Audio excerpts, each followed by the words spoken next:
What is up, guys? Zach Ginn here, and in today's video, I'm going to show you how to turn $5 into $25,000. I'm also going to show you how to turn $1 into 10 grand, guys.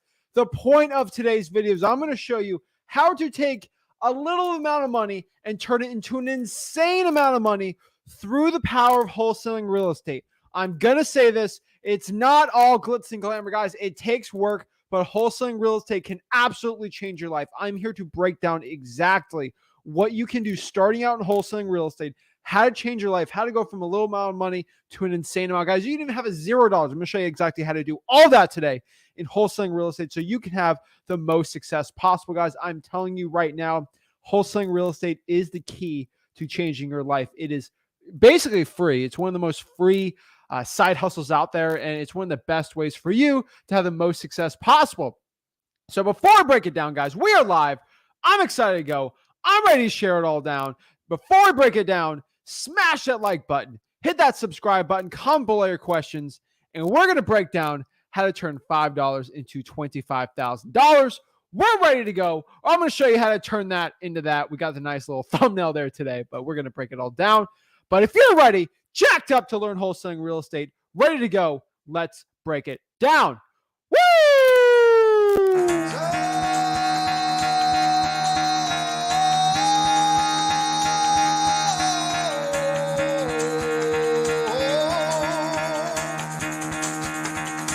Get the fuck out of bed, bitch, go.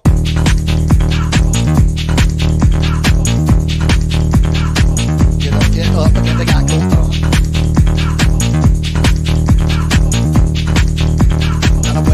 Time to wake up, bitch, get up. Get up, bitch, get up.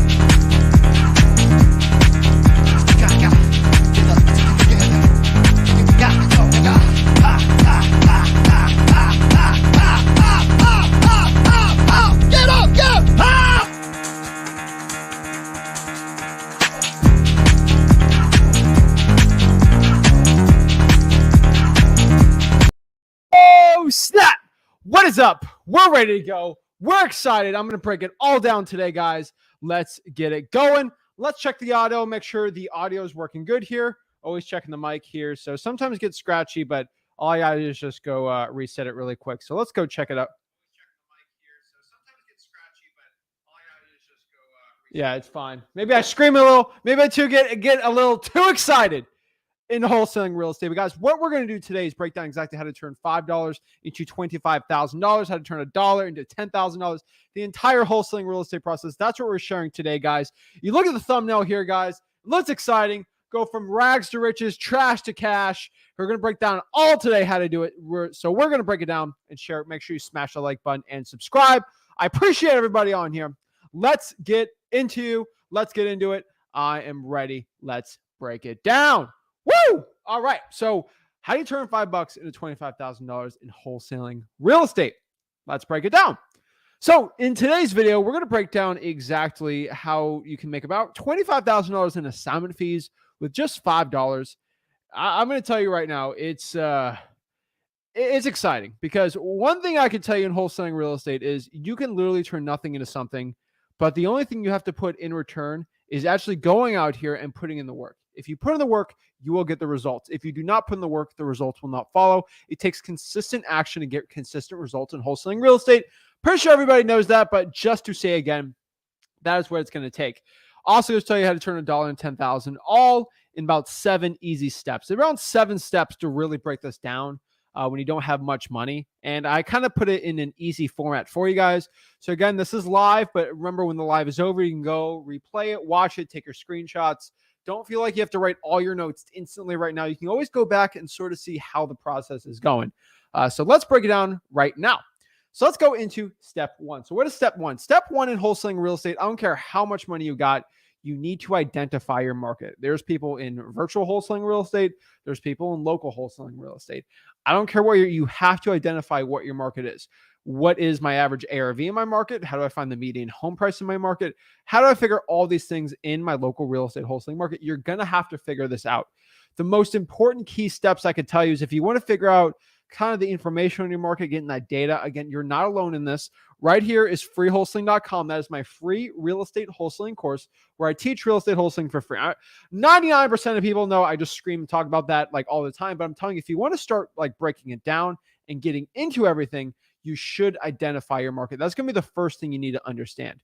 Identifying your market is going to help you out so much starting out, because if you don't know your average ARV, you don't know what areas to be going after in your marketing, you're not going to do well. This is more for my virtual wholesalers out here. But really identifying your market, I'm going to put it because we have so many people around the entire world that are watching me right here. So identifying your market is going to be number one. Even if you're in a local market, you should identify the top wholesalers in your market, what they do, where the cash buyers is, all in there. It's very important. So step one right here is identifying your market. So what marketing works best? So we also got to figure that out. When we look at other wholesalers, we want to see, hey, are they drawing for dollars? The really successful ones. Are they cold calling? Are they doing direct mail? Are they doing probates? We got to figure out what the best are doing and sort of piggyback off of their success. It's going to be really important for us for doing the marketing there, so we know exactly what to do. Step two, we are going to be pulling lists. Pretty shocking. We're just going to pull lists that you basically get for $5. Now, this begs the question, right? What are lists that I can pull for $5? And 80% of people know, oh my gosh, I know Zach's going to talk about, well, I got some new stuff too. I got some interesting stuff for you guys, but what list can you pull with $5, right?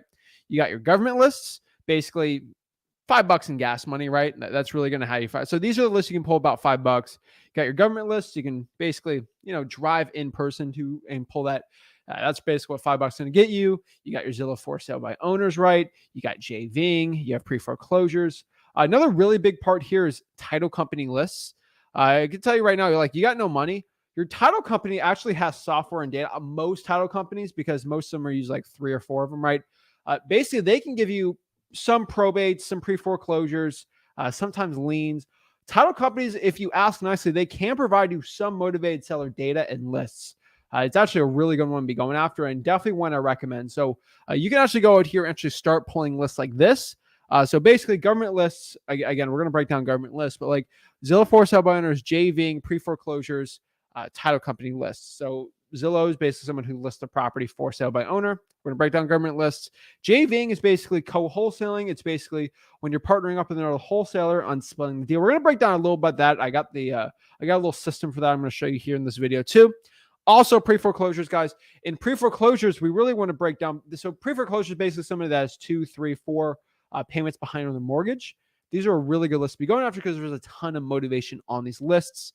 The next one's title company list, which they obviously pull from the title company. Now, these are my top government lists. I just kind of listed them here for you guys. These are my probates. These are the water shutoffs. These are the code violations, the liens, and then the arrest record list with any of the list above. Now, let me sort of explain. So probates, basically somebody passes away, more or less, we're going after the heirs of those properties. It's a very, very good one. But probates, it's everyone hears it. It's one of my favorite ones. It's one of the top government lists you could possibly pull. Now, the next one's water shutoffs. I cannot say this enough, but like if the water's not working in your house, that's nasty, right? Like your toilet's not working. You got to buy your drinking water, right? Like it just can't take showers. Like if the water is not working at your property and the water got shut off because you're not paying it, you're probably going to be very motivated to get rid of the property, or it's just sitting there vacant, right? It's a good list to be going after. You get that from your local county's public utility department. You actually get it for free. Learn exactly how at freewholesaling.com. Next one's code violations. These are basically people that have tall grass. Maybe they have junk vehicles, right? Structural damage, mold, mildew. Get that from your code enforcement department. Again, we teach that free at freewholesaling.com. Next is the lien list, right? There's so many types of liens you can pull from the county's clerk of the court public records. You got tax liens. You got IRS debt lien lists. You got credit card debt lien lists.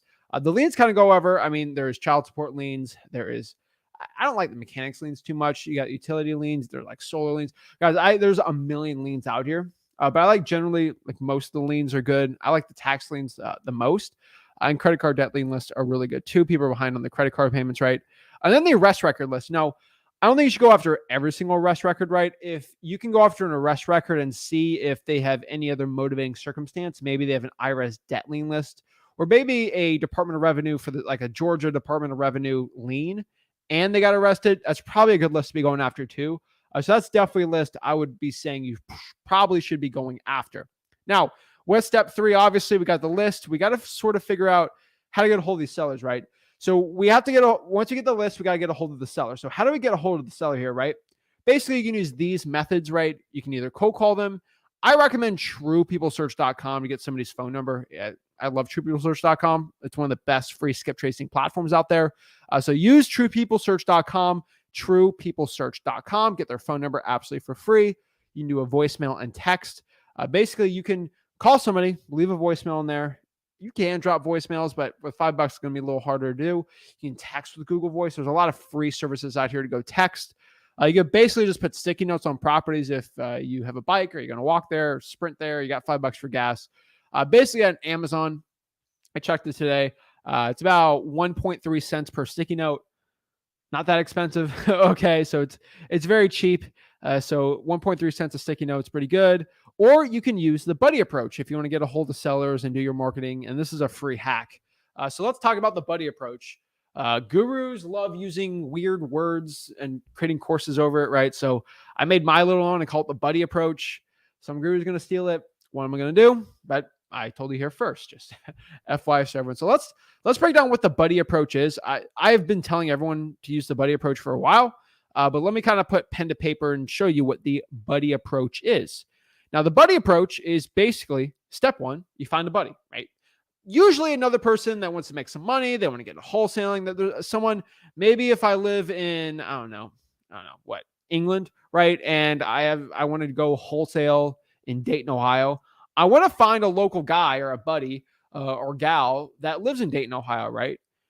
The best buddy system and the best combination of success, and there's a million ways I can kind of break this down, but like, it's really good in the buddy approach when you have something that will complement each other. So what I mean by this, the best approach is when somebody has an advantage on something and somebody has a good advantage and they can kind of combine forces and make it better. Let's use an example for the buddy approach. I might, let's say, try to wholesale in Detroit, Michigan, right? And I live in Florida. I don't live in Detroit.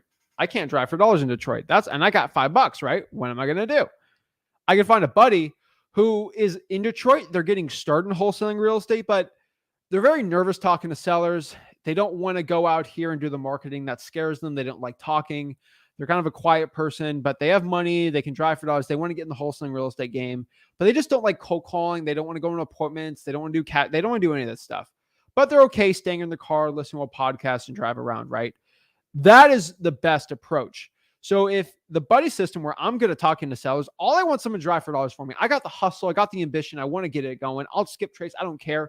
I just want to go after these leads myself, and I just want to get a deal. I'm hungry for it. I'm going to find a buddy in Detroit who is very nervous, who maybe new. They don't like talking to sellers. They don't want to do this stuff, but they're willing to drive for dollars for me. I only have $5. Guess what I'm going to do? I'm going to find a buddy, and we're going to make the best of that situation. So I'm going to find a buddy in, let's say, Detroit, right? And they want to drive for dollars, but they just don't want to talk to sellers. That's going to be perfect. I'm going to sign a JV agreement with that buddy for Detroit, Michigan, right? And what I'm going to tell you here is, let's see. All right, let's, sorry, the Twitch thing keeps going in and out, but all right. So we're going to sign a JV agreement with the guy saying we're going to split the deals that we have on the JV agreement here. So we're going to sign the JV agreement with the buddy. And basically what we're going to do is we're going to have the buddy, we're either going to give them a list of code violations to reverse drive for dollars, or we're just going to give them a list of, or probates, or we're just going to give them a list of areas that we found that are good with other wholesalers doing well. And they're going to drive for dollars for us, maybe get 50, 100 leads a week. And what they're going to do is give us a list of that. Maybe they skip trace if they got money or they want to use True People Search, but like, it depends on like what agreement you have with your buddy, quote unquote. And what they're going to do is send you those leads. You guys, you already agreed to split the deal, right? And what we're going to do is you're going to close the seller, cold call the seller. You're going to find the cat. You're going to do a lot of the work, but they're driving for dollars, which you obviously can't drive. So that's the biggest. They get half the deal, and you split the deal with them 50-50. The buddy approach doesn't work if you're a terrible garbage human being, okay? So if you agree to split a deal and it's a $15,000 check, and at the end you don't want to split the deal, don't be a garbage human being, okay? Be a man or woman of your word and go out. Like, do what you say, right? The buddy approach is built on trust. So if you have someone you want to build trust with, I think that's a really, like, if you got $5, you could easily, like, I'm telling you, like if you go to my wholesaling group or if you go in the comments here, you could probably find 4 people in Detroit that really want to get in wholesaling. They don't want to go cold call, and they'll drive for dollars for you all day. If they're like, I get drive for dollars and I don't have to cold call and I get half the deal, oh my gosh, that's a win-win, right? And if I'm in Europe, right, I'm like, I can't drive for dollars, and I know this is such a great list. Zach says all I have to do is just call these leads, and they're basically already there for me, and no other wholesaler is going after them. So it's a win-win for each person. But it doesn't work if you're a garbage human being, okay? That's why you have to sign a JV agreement. That's why you have to be agreement and lockstep with each other, and it's built on trust. And so I'm telling you guys, I don't care if it's a $50,000 fee, you're going to split the deal. They brought half of the effort into it, and you brought the other half. It works really well, guys. But it only works if you have trust. And this is a great approach if you're the right person for it. If you think you're not going to be the right person for it, don't do it. If somebody approaches you for the buddy approach, make sure you sign a JV agreement. Make sure you know that they're a good person. I'm telling you, there's a lot of shady people in this business. I think a lot of people following me are nice and good and have morals and ethics, but I can't guarantee it if somebody reaches out from my group on it. But I'm telling you guys, if you do this, you have to have complete agreement and trust on it. But I'm telling you, it's a great approach. It's kind of a great win-win situation. That's a great way to do it. So I love the buddy approach. It's definitely something I recommend. So give a quick second to screenshot that if you guys want to. I call it the buddy approach, whatever guru system they call it. You can just call it whatever, the Ginn method. I don't care what way. Call it whatever you want. Really don't care. So step 4, right? We're doing a marketing. We're pull the list, right? Now this is basically standard real estate investing to a point, pretty much stuff I always talk about, but like, we're going to collect the leads, put in our CRM, Podio. We're going to meet with the seller, right? We're going to get qualified, and then we're going to try to lock up the deal on the appointment, right? Pretty standard. We lock up the deal, we bring it to title, right? Pretty much as standard as wholesaling gets. We're going to send that deal to a cash buyer. They walk through. We're going to sign the deal, right? Pretty much everything basically we teach at freewholesaling.com, right? But like, that is how, starting out, you can turn $5,000 into $25,000. Let's kind of go back here and kind of do a quick recap of this. I don't want to give anyone confused here, but like, let's do a quick recap, right? We're going to identify our market. Okay. We're going to find a good market. We're going to find what marketing is going to work best. And then from there, we're going to pull a list we can get for $5. We have government lists, Zillow for sale by owners, JVings, pre-foreclosures, title company lists, all this stuff, guys. My top government lists, right? Again, probates, water shutoffs, code violation, liens, arrest records, any list. And then if you combine it with any list above, no one really talks about these lists because nobody really wholesales real estate. These gurus are crazy. Step 3, get a hold of the sellers. You can contact them each way: cold calling, voicemail, or text, sticky notes, use the buddy approach. When you got $5, guys, I'm telling you, you can't do direct mail. SMS text blasting with like batch is going to be a little too expensive, right? For $5 or $1, right? Sticky notes is going to be fine. The buddy approach is probably going to be the one that I'd prefer for a lot of people if you can. I know a lot of people found 5 or 6 people to drive for dollars for them. Basically, that is the buddy approach. And then from there, collect the leads, qualify them, mute the seller, lock up the deal, send a title, get a cash buyer, basically send the assignment of contract over, close on the deal, and make your money. Guys, that is how you turn $5 into $25,000. It's very simple. It's really not that complicated. I don't know why so many people complicate the entire wholesaling real estate business, because the truth is, like, if you don't have a lot of money, you're either going to have to put in your time in the business. So, okay, let's kind of break this down a little more macro, right? You either have time or money you're going to put in this business. Preferably both, right? Preferably both will make the most money. If you don't have money, you're going to have to put in time. And if you don't have time, you're going to have to put money into your marketing. The issue comes when you have no time or money. And that's kind of hard to have to a point for a lot of people starting out, right? Now, I get it. You have kids, a job, things like that. But usually if you have a job, you have money to put in the marketing, it makes it a little easier. But unfortunately, if you're coming out here and you got no time or money, it's going to be very hard to get started in this business, because the more time you put in this business, the better chance of you getting a deal. So I get asked, like, how do I increase my chance of getting a deal? How do I do more deals, right? It's all consistent action, but it's all like a lottery ticket, or I would say a roulette board, right? So if we look at, let's pull up a roulette board, and let me show you what I mean. All right. Roulette board. Hold on. Oh, popped up charcuterie board. All right. Let's do a roulette wheel. All right. Let's make this big. All right. Let me show you what I mean by this. I'm not crazy. Okay. I am kind of crazy. All right. Let's just do a roulette table. All right. So let's call roulette table kind of like wholesaling. It's very similar, actually. Like you really look at a roulette table. It's actually kind of weird. All right. Let's do this one. All right. That one looks good. All right. How do I pop this up? Make it big. Can I make this bigger? Hold up. All right, there we go. All right, wrong one. Hold on. All right, let's look at a roulette board, and it'll kind of help you share exactly how to do it. So this is a roulette board, okay? So if we look at the roulette board right here, obviously we got to put a bet on there and then see if it hits, right? The thing is, like we got, black, we got red, we got the numbers. So let's say we're only betting the numbers, right? If I am just cold calling like 100 leads, right? It's like going on a roulette board and hitting like the 30 and being on like 30, right? That's kind of weird and confusing, right? Like, why would I hit the 30 on that? That makes no sense. Like, if I do 100, eventually though, like, if you do 100 every single day for like a year straight, of course you're going to hit the 30, right? Now, the cool part is if I'm doing 1,000 leads, right? It's like I'm doing 36. It's like I'm doing 36, 33, 30, 27, 24. That makes it a lot easier, right? Now, if I'm SMS text blasting like 3,000 leads a day, right? It's kind of like I just hit red or black, right? Or odd or even, right?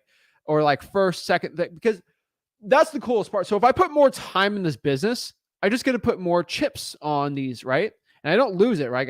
I have a chance of it hitting on each one. So the more time I put on, kind of like roulette, the more chances I have of getting that deal. So obviously, if you only have an hour a day, you might be at 36 or 33 if you have a really good list. And like, it's going to be hard to hit that, right? But to a point, like if I'm having like all this square, it's going to be a lot easier to get a deal if I put red or black, right? It comes a lot more predictable. That's the same thing with your real estate wholesaling marketing, right?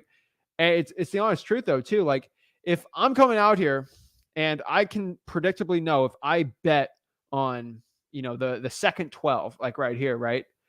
If I bet on second 12, I know every week if I only have one bet a day, I'm probably going to hit one or two of those every single week, right? And predictably every single month, right? And that might be 5 or 6 deals every single month, right? And that's the point with our marketing. That's the point of putting the time in this business is it's exactly like a roulette wheel because I don't know if it's going to be a deal or not. It's kind of up to chance to a point, right? If you do it the right way. But that's why a lot of wholesalers that are really successful, like they're just putting all these, like putting the chips and they know when they put it, it's going to hit eventually. And over time, they know if they get 7, 8, 9, 10, 12 deals a month versus the guy that's only doing one deal a month. It's not because the one person's spending more time. They're just be able to put more chips on the board, which is your marketing, right? And that's the way you have to look at your wholesaling real estate.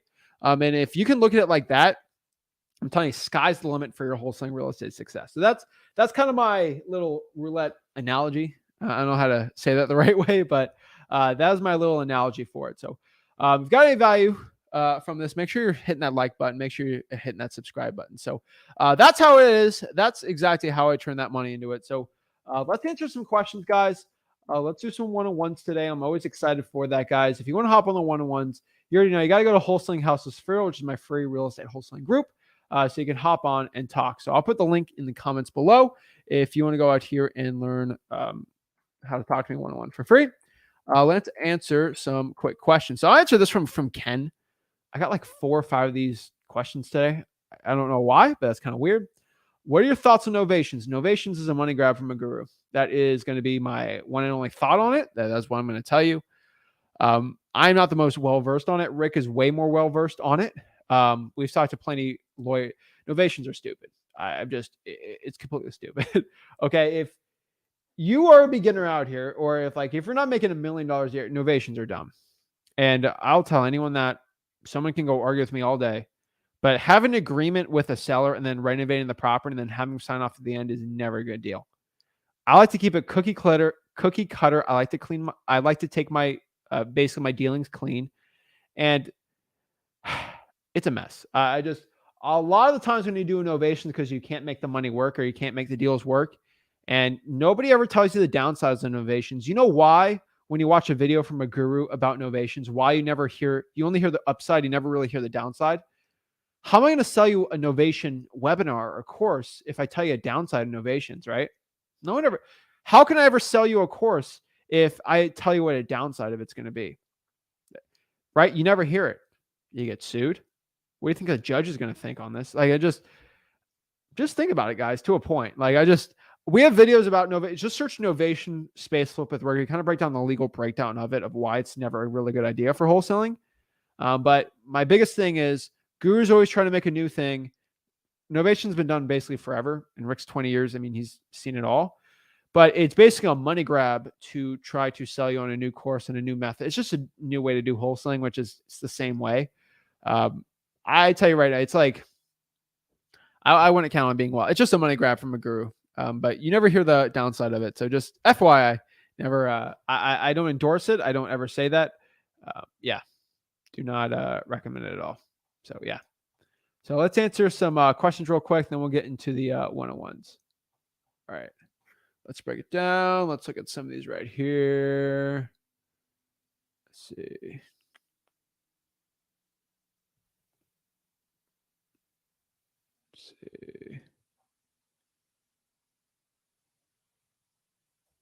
All right, let's go. All right, we got a lot of comments on here. Awesome. Chris, bro. All right, this is gonna be the last time I'm gonna pop your thing up, dude. You keep asking people to help, and you don't hop on the one-on-ones. If you want help, hop on me. Talk to me one-on-one. That's like, I don't know, Chris. You hop on every single live stream asking for help. I'm here to help. But yeah. Let's see. I'll be doing Pembroke Pines. Go hit up on the JV team here. It's wholesaling time. So Brandon says, I found a big apartment complex that looks like it's all boarded up. How do I even evaluate this? Just the cap rate? You can go by cap rate. You should talk to the owner and see the motivation of the property. That's going to help you a lot here too. Let's see. Yo, Zach, have you ever had a time that you couldn't find a buyer for a property? I know that you just get out of the contract, but I've had that before, and I've always said this, and I'll keep saying it today. If you are struggling to sell your deal and your dispositions, it all comes down to one or two things. It's either you have the property locked up for too much, or you haven't talked to enough cash buyers. Most of the time, it's the first thing, that you have the property locked up for way too much. Most wholesalers that can't sell their deal, that's what I've seen.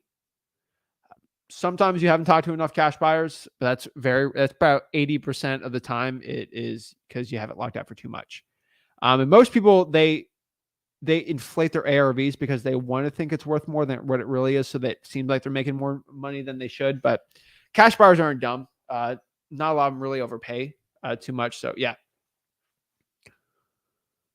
Let's see. So Baxley Builds said this. How do you know if a water company is private or public? Just call them. That is going to be the best, easiest, most effective way of finding which one. So guys, if you want to talk to me one-on-one absolutely for free, just go here to Wholesaling Houses for Real. We have it right here. So I'll break down exactly for everyone. I say this, so I always do this once. I always show you guys how to hop on, talk to me one-on-one.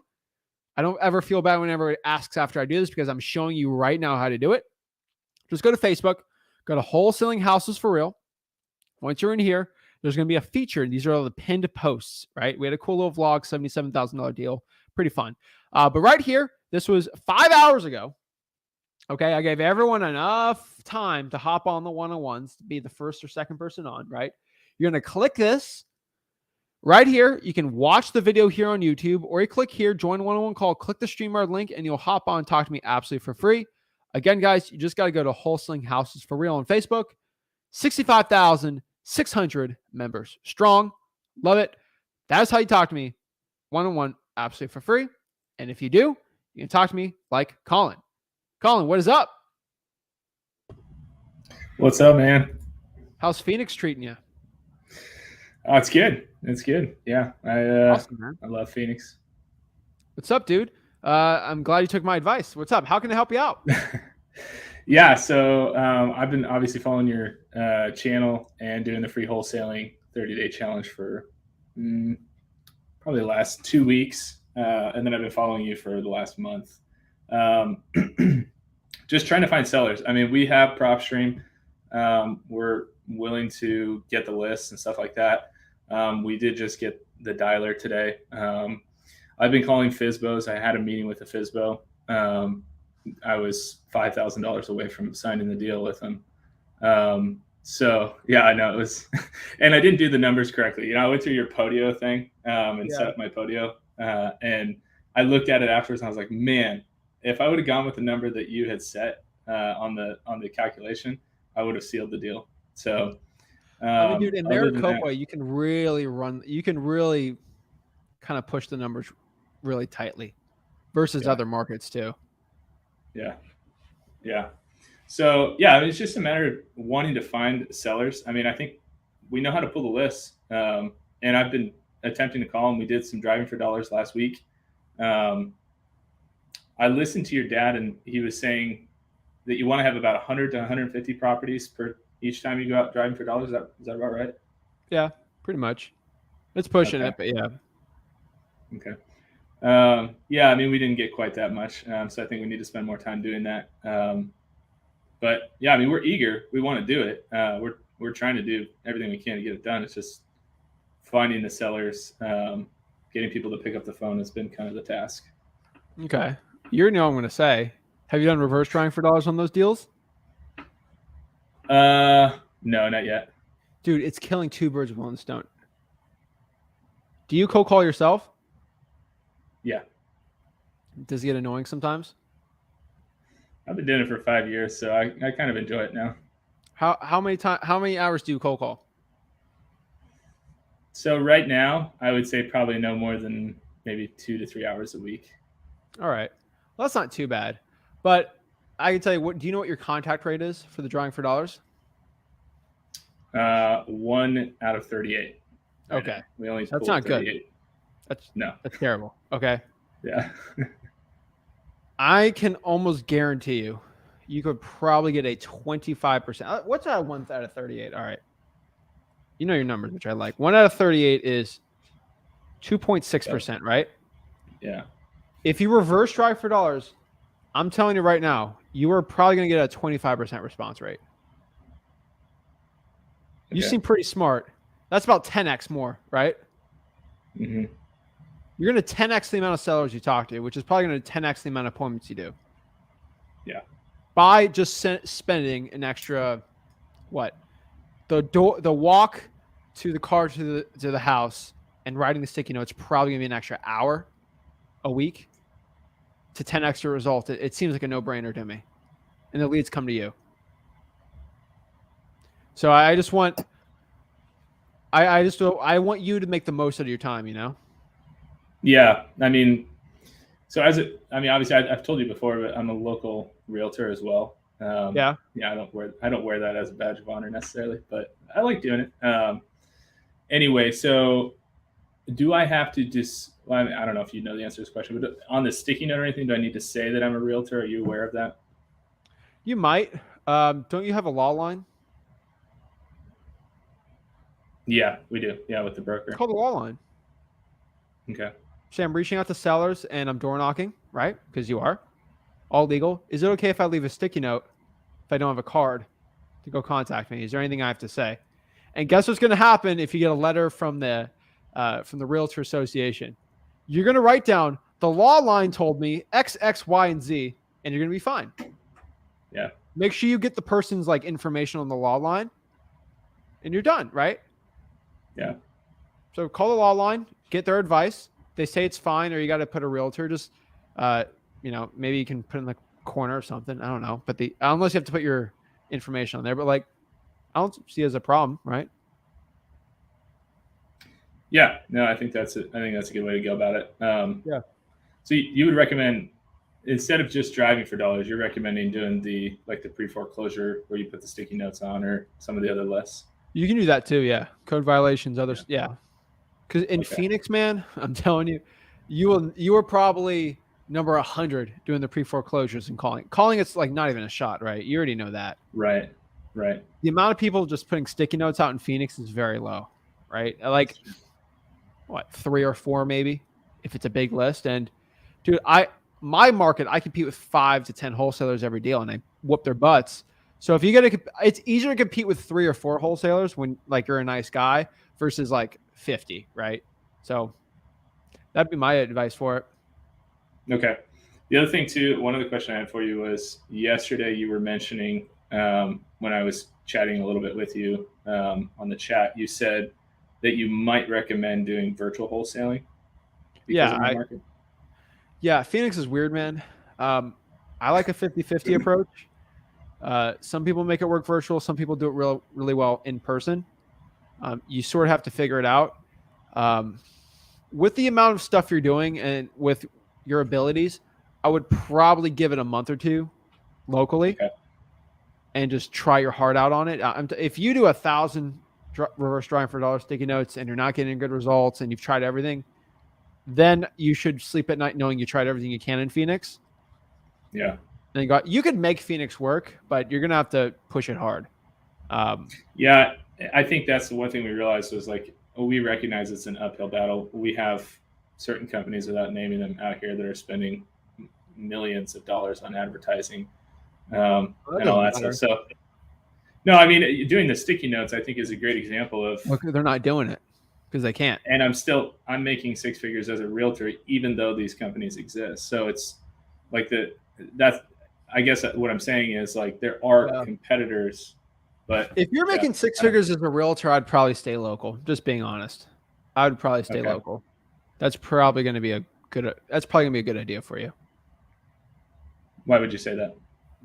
Well, if realtor's your main income, it might be a little easier to just kind of do this both at the same time if you can get some listings for yourself. Yeah. Because if that's your primary income, I don't want to ruin that to jump into wholesaling first, right? Like I'm kind of, you hear everyone talk about you just quit your job and go into the straight up. If you're making 6 figures and that's where you're comfortable in, and that's what you do to feed your family and take care of everyone. I see a ring on your finger, right? Take care of your family first. That is always the priority for me, right? Yeah. Wholesaling should be something on the side that grows into you can quit your job no matter your job becomes a burden. But just be careful with that overhype, especially when you have to take care of people. Start slow and then build it up. Yeah, that's kind of the method we were thinking. And I do think that we can build. I mean, obviously I've seen people be successful at this business. I think it's more worthwhile long-term for me than I don't want to stay in the transaction business forever. No. So but even I with do what want I it to do, grow. dude, I was making as a teenager over 50K a year in just referrals for my Bandit Science for realtors. Like, even if you just market, you're still gonna find listings. So I think it's a win-win. Yeah, and it seems like you know what you're doing as a realtor. So I would probably do both. I would call the legal line though. Just make sure you're doing everything right. I think you should be fine. Okay, cool, man. Well, I appreciate it. Yeah, and then last part for you, I would always disclose you're a realtor. No one really cares. Like, honestly, nobody cares. Right. But it's good just to disclose. Yeah, I found that nobody so far has cared. I mean, yeah, I haven't had any issues with it. So no, it doesn't make you any better or worse, but it's probably good to disclose it just in case you get in trouble. Yeah, mini boss there, but it's no big deal. So I'll try that. Try the reverse drawing for dollars. See what happens there. Call the law line and report back to me what your callback rate is for the first, let's say 1 to 200. Then we kind of adjust from there. Sounds all right, good, man. I appreciate you hopping on, Colin. Yeah, thank you. Oh, I told him to hop on. He had questions, and he hopped on, talked, and it worked. Pretty fun. Peter. What's up? I'm blessed, man. What's up? How are you? I'm good. So I am kind of in a similar boat to Colin, it sounds like. So I do real estate and I bartend right now because I'm kind of new as a real estate agent. I'm in Boston. This is my first question that I have. I'm in Boston, but I have a lot of family in the Carolinas. Because of the market up here versus down there, would it be better to do virtual versus staying local up here? Are you in Boston Metro? Well, I live in Quincy, like just south of it. All right. You're like the third person from Quincy I've talked to. All right. What's the average ARV in Quincy? Quincy, I'm not sure. So I'm technically moving there in like 2 days. I live in Watertown right now. Watertown, ARV, it's like 760, I think. All right. Yeah, 647. Yeah. Where in the Carolinas are your family from? My parents are in Greenville. I have a couple buddies in North or Fayetteville. South Carolina? South. Okay. I've heard you mention Fayetteville too. I have a buddy down there as well, and then another one in Raleigh. So it's like I have connections down there. So that's why I was thinking potentially virtual. I would probably say virtual is best. I'm not as active in Greenville as I used to be. I think Greenville, North Carolina is great too, and Greenville, South Carolina is great too. Okay. They're actually both Carolinas are really cool. So, yeah, I think it's good. Just know it's attorney state in South Carolina, but if you get over that, you should be fine. It's actually a really easy virtual state. Okay. And then, so I was talking to my banker the other day, and he mentioned that the multifamily he lives in, the landlord is going out of, he's filing for bankruptcy. So it's in a very, it's in Belmont, so it's in, which is a higher price range than even Watertown is. I think it's like closer to $1 million there. Is there a way to go about approaching that versus like a cheaper spot, or call the guy, see if he wants to sell it? Okay. I don't know the info. You got to talk to him. Yeah, I was just thinking past that because it's a higher price point at that point. It doesn't. It's just an extra 0 to a point. He's probably less willing to give a discount on it. Yeah. But it really doesn't affect it too much. All right. Well, sounds good then. I think that's about it. Yeah, the market to target was my biggest question that I've had. Yeah, I would say Quincy's okay. I'd probably just do. I'd probably do Greenville though. Okay. All right. I found it was really easy to get deals in Greenville. Like when I was doing it by myself in college, I was like, "These probably just okay." Okay, it's just a lot easier than my local market. So that was the first shocking thing. I mean, this is 2018, so a little different, but like, yeah, Quincy's cool though. Former Braintree, but you lived in Braintree? No, wasn't Braintree changed to Quincy? No, Braintree's right next to it. Oh wow. Yeah. Wasn't John Quincy was born in Braintree or Quincy? I don't even know. I was something like that. I've watched too many documentaries, man. But yeah, let me know what you can do. But yeah, I'd probably do Greenville. Okay, sweet deal. Thank you very much. All right, thanks. Boom. All right, next here we got Rebecca.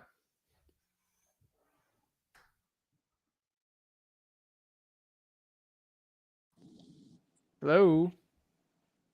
Oh, hey, sorry, my mic was giving me kinds of troubles. All right, no problem. What's up?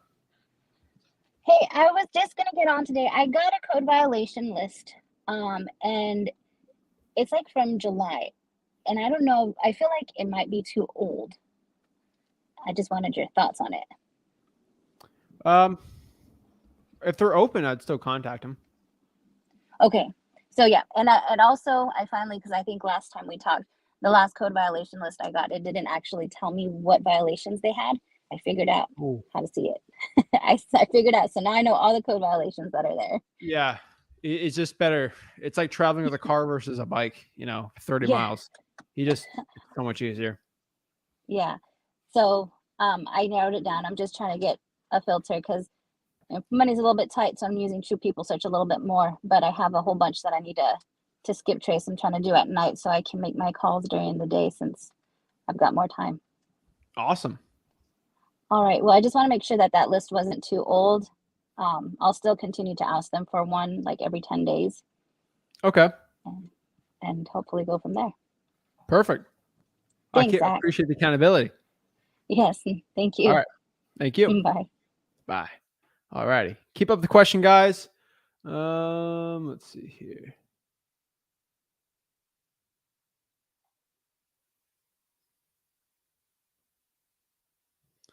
Hold on.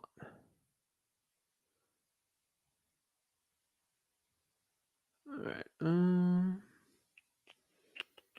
Okay.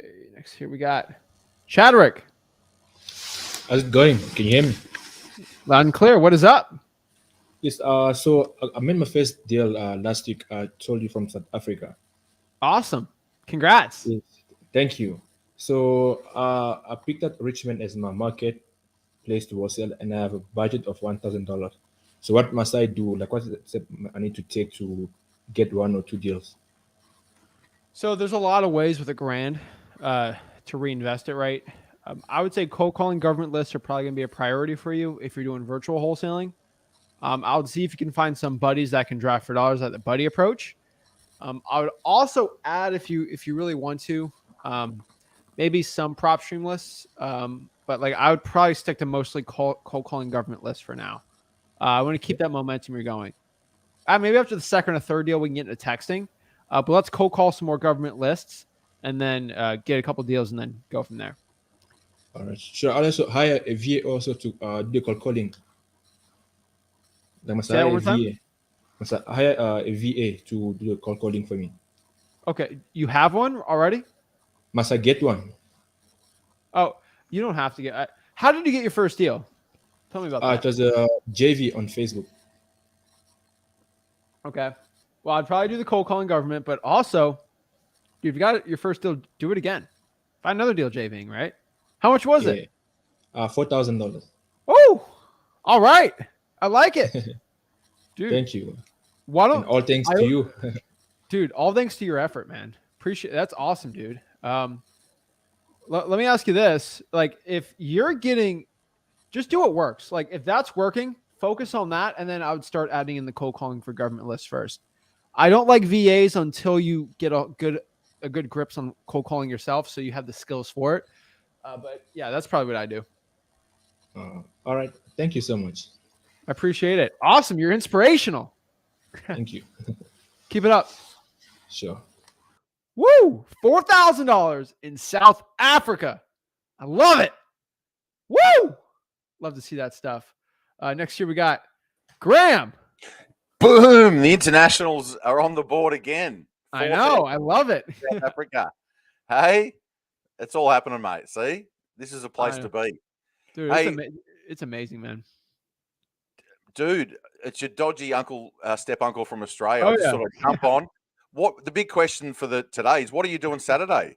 What are you up to I'm Saturday? hopping on your podcast, man. I'm excited. Yeah, you're on the masterclass. You and Rick are smashing out a masterclass. Okay. So I went into your Facebook group and I'm like, where's all the advertising for it? I thought you'd be all over it. Oh no, man. I just go on the podcast, man. I don't really promote things too much. Maybe my course, but like, yeah, man. No, that's all right. No. So I just sort of jump on, and I just saw that international one again. I have a few people reach out to me, just asking me questions in England and a few other countries, and it's awesome. It's starting to get up and about now, isn't it? There's a bit of a theme there. They come to Zach. Zach teaches them with the free course, and then all of a sudden they're up and running. Dude, I'm telling you, when I started wholesaling in my dorm room and I had to force myself to learn virtual, dude, I could have been anywhere in the entire world. But just getting out of my environment where I was at, where there's no deals around there, I had to force myself. Like when I was in Mexico for an entire week, it was so easy to wholesale there. I kind of had my people doing their thing, and it was like business as usual. If you got an internet connection, that's all you really need. You literally could be in San Francisco or New York City right now. You'd be doing the same exact thing as what they're doing there. Yeah. Well, I used to have a group. There's about 125 people in it that were internationals. And, and that was without, I knew there was a heap of people from Israel doing it that weren't in that group. So I probably know, there's 200 people out there that I know of that are doing it from overseas. So that's a growing thing now. So, mate, it's all happening. So, from Australia, you just got to get flat out like a lizard drinking and make it happen, mate. I love it, man. I'm excited for Saturday. It'll be fun. Yeah, well, I actually had a tech question. Am I allowed to ask a tech question on this station, or is it just all wholesaling? When you're on StreamYard, can you actually link it live to Facebook through StreamYard? Yeah, it's going to be on the top right where it says edit or add destination. Yep. All right, so that's possible. And you can do the same from Zoom. You can do the same from Zoom, can you? Not Zoom, no.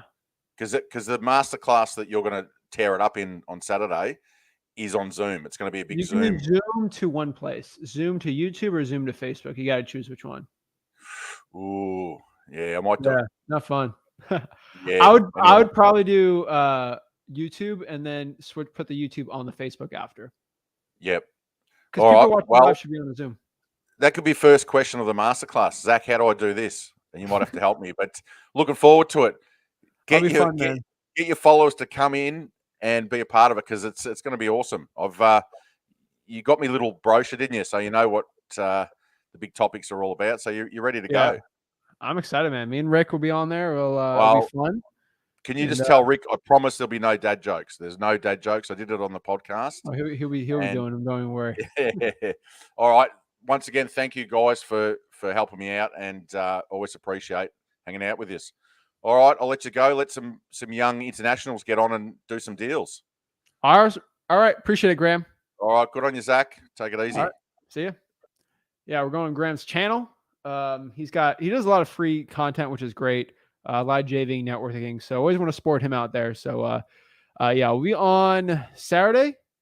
Go check him out, search him up. That's how you'll be able to find him. And it'll be really fun. Obviously, I always, whatever live I go on someone, I always record it. I put the nice little cinema camera on it. And we make it all look nice and we chop it up and then we'll post it like a month or two later. So worst case scenario, if you can't make it, you can always see it, the replay on mine or his, but it'd be cool. So next we got Hasham. Hey, what's up? What's up, man? How are you doing? I'm good. How you doing? I'm blessed, dude. Another day. Every day above ground is an amazing day. Yeah, true. So I have a question. And so I have the seller I told you about last week that I went to see his property. And after that, he said to give him an offer. So I gave him an offer. I checked in that area. A lot of houses, they sold, for that house specifically, the ARV would be around 550. Would be around 550 or maybe up to 600. And with all the renovations and stuff, I gave him an offer that I knew I should be able to assign easily. I offered him 290, and he agreed with that offer. But the thing is, he said that in the agreement, it obviously said that I would need a 21-day inspection period to see the property so I could get a buyer and stuff. But he wasn't really comfortable with the fact that I have an inspection period because I could ask him for a lower price because that house really needs a lot of work. So Okay. What would you go? Yeah, what would you go in that situation if you had that similar? Here's the cool part. case? All right. Yeah. I get this objection all the time on a weekly basis. Yeah. That objection pretty much always comes up with somebody who doesn't really buy or sell real estate. What you need to explain to him is, hey, if you list this house with a realtor, every single contract is going to have an inspection period. It obviously makes zero sense for me not to actually have a deep look at this property. My partner's not here with me right now, and he wants to go check it out and look at it, right? And I'm a man of my word. Yes. I will know after looking at it, I can do it, but I'm pretty much committed from it. The inspection's a formality. Mr. Seller, so is this virtual or in person? It's in person. In person is a little different, right? I like virtual because in virtual I can be like, well, if you're saying the truth, then I don't have to do a reduction. Then you go in person, it's different. If he's freaked out over the price reduction, then you can agree not to do a price reduction unless something like crazy shows up. But I'm pretty sure I'm here to commit with the price and the inspection. The inspection period, though, Mr. Seller, is for a lot of reasons. And then I like giving examples, but you can't really do that too much. Like I've had properties I put under contract and then like a hurricane comes by, destroys the house. And I use that example, but hey, Mr. Seller, so if I agree to buy the house and we're closing in 30 days and on day 25, the house goes on fire, I'm gonna be forced to buy it for the full price. And you legally could probably sue me. So we always my partner really likes that we have that inspection period in place because he's bought in a lot of houses. He's gotten burned before. It's very standard, Mr. Seller, in real estate transactions have inspection period. If you go with a realtor, there's always going to be an inspection period on them. Same thing with us. We buy houses in legitimate legal way that most standard real estate professionals do it. And that's what we're doing here. If you want a 0-day inspection period, I can do that, but I'm going to be at 30% below what like that price you said. So if Yeah. you agree at 300, I can do 0 days, but it's going to be 250 or 200, right? And I can't do that. Well, I have to get a reduction because my risk significantly goes up. So I want to get a win-win where my risk is reduced and you get the most money possible. From there, you just gotta say it in a more eloquent way than that, but it depends on the seller, right? Yeah, for sure. But if you make it seem like it's standard and it's just what usually goes on, it's like okay, right? Yeah. Sometimes you're getting pushed, right? Have you ever dealt with dogs? A little bit. I mean, Dogs, kids. What about little kids? kids. Yeah. I mean, I don't have. All right. I have a younger brother, but he's not a little kid. He's like. All right, you got a little younger brother. All right, you grew up with a little kid. You know, with a brother, right? They're gonna see what they get away with, right? They're gonna push you to the limit, see what they get. Your seller's doing the same thing. He's gonna see what he gets away with. If you keep just backing down and giving in, they're gonna want more. And so that's gonna be your point. Like, hey, no, okay, this is where I'm cutting it down. So yeah. Okay, I see. And another question that I have is, so another way that I go for marketing is I go on Facebook Marketplace, and I was just wondering, what do you think about that idea? Because I find some properties. Do you think to list it or to talk to the sellers? Talk to sellers. What do you think about Facebook? Great way. Yeah, great way. Yeah, it's like Zillow for sale by owners. Yeah, I do Zillow for sale by owners. Sometimes I would choose a market, because I'm in Massachusetts and a lot of houses here are really expensive. Yeah. And I do it mostly virtually, and sometimes I do driving for dollars. But I also do I'm looking South Carolina, and I would just look up every county that has more than 100,000 people, like what you said, and then after that I would go and do the same thing, but on Facebook Marketplace. And yeah. I mean, it's a new way that I find it. I like it. Yeah. Thank you. Of course, man. You got any questions? Let me know. Love to help. I'll let you know. Okay. Thank you. All right. Keep it up, Asham. Thank you. Boom. Love it. Guys, keep up the effort. I love it. Max effort. Always love it. Next here we got Brandon. Hey, how you doing? I'm blessed, man. How are you? I'm doing well, man. So I have been watching your videos for a little while now. Really appreciate the content and the time that you put into it. I'm curious. I currently live in Jersey City, New Jersey, but I grew up in Connecticut. I wanted to start in person before I did virtually.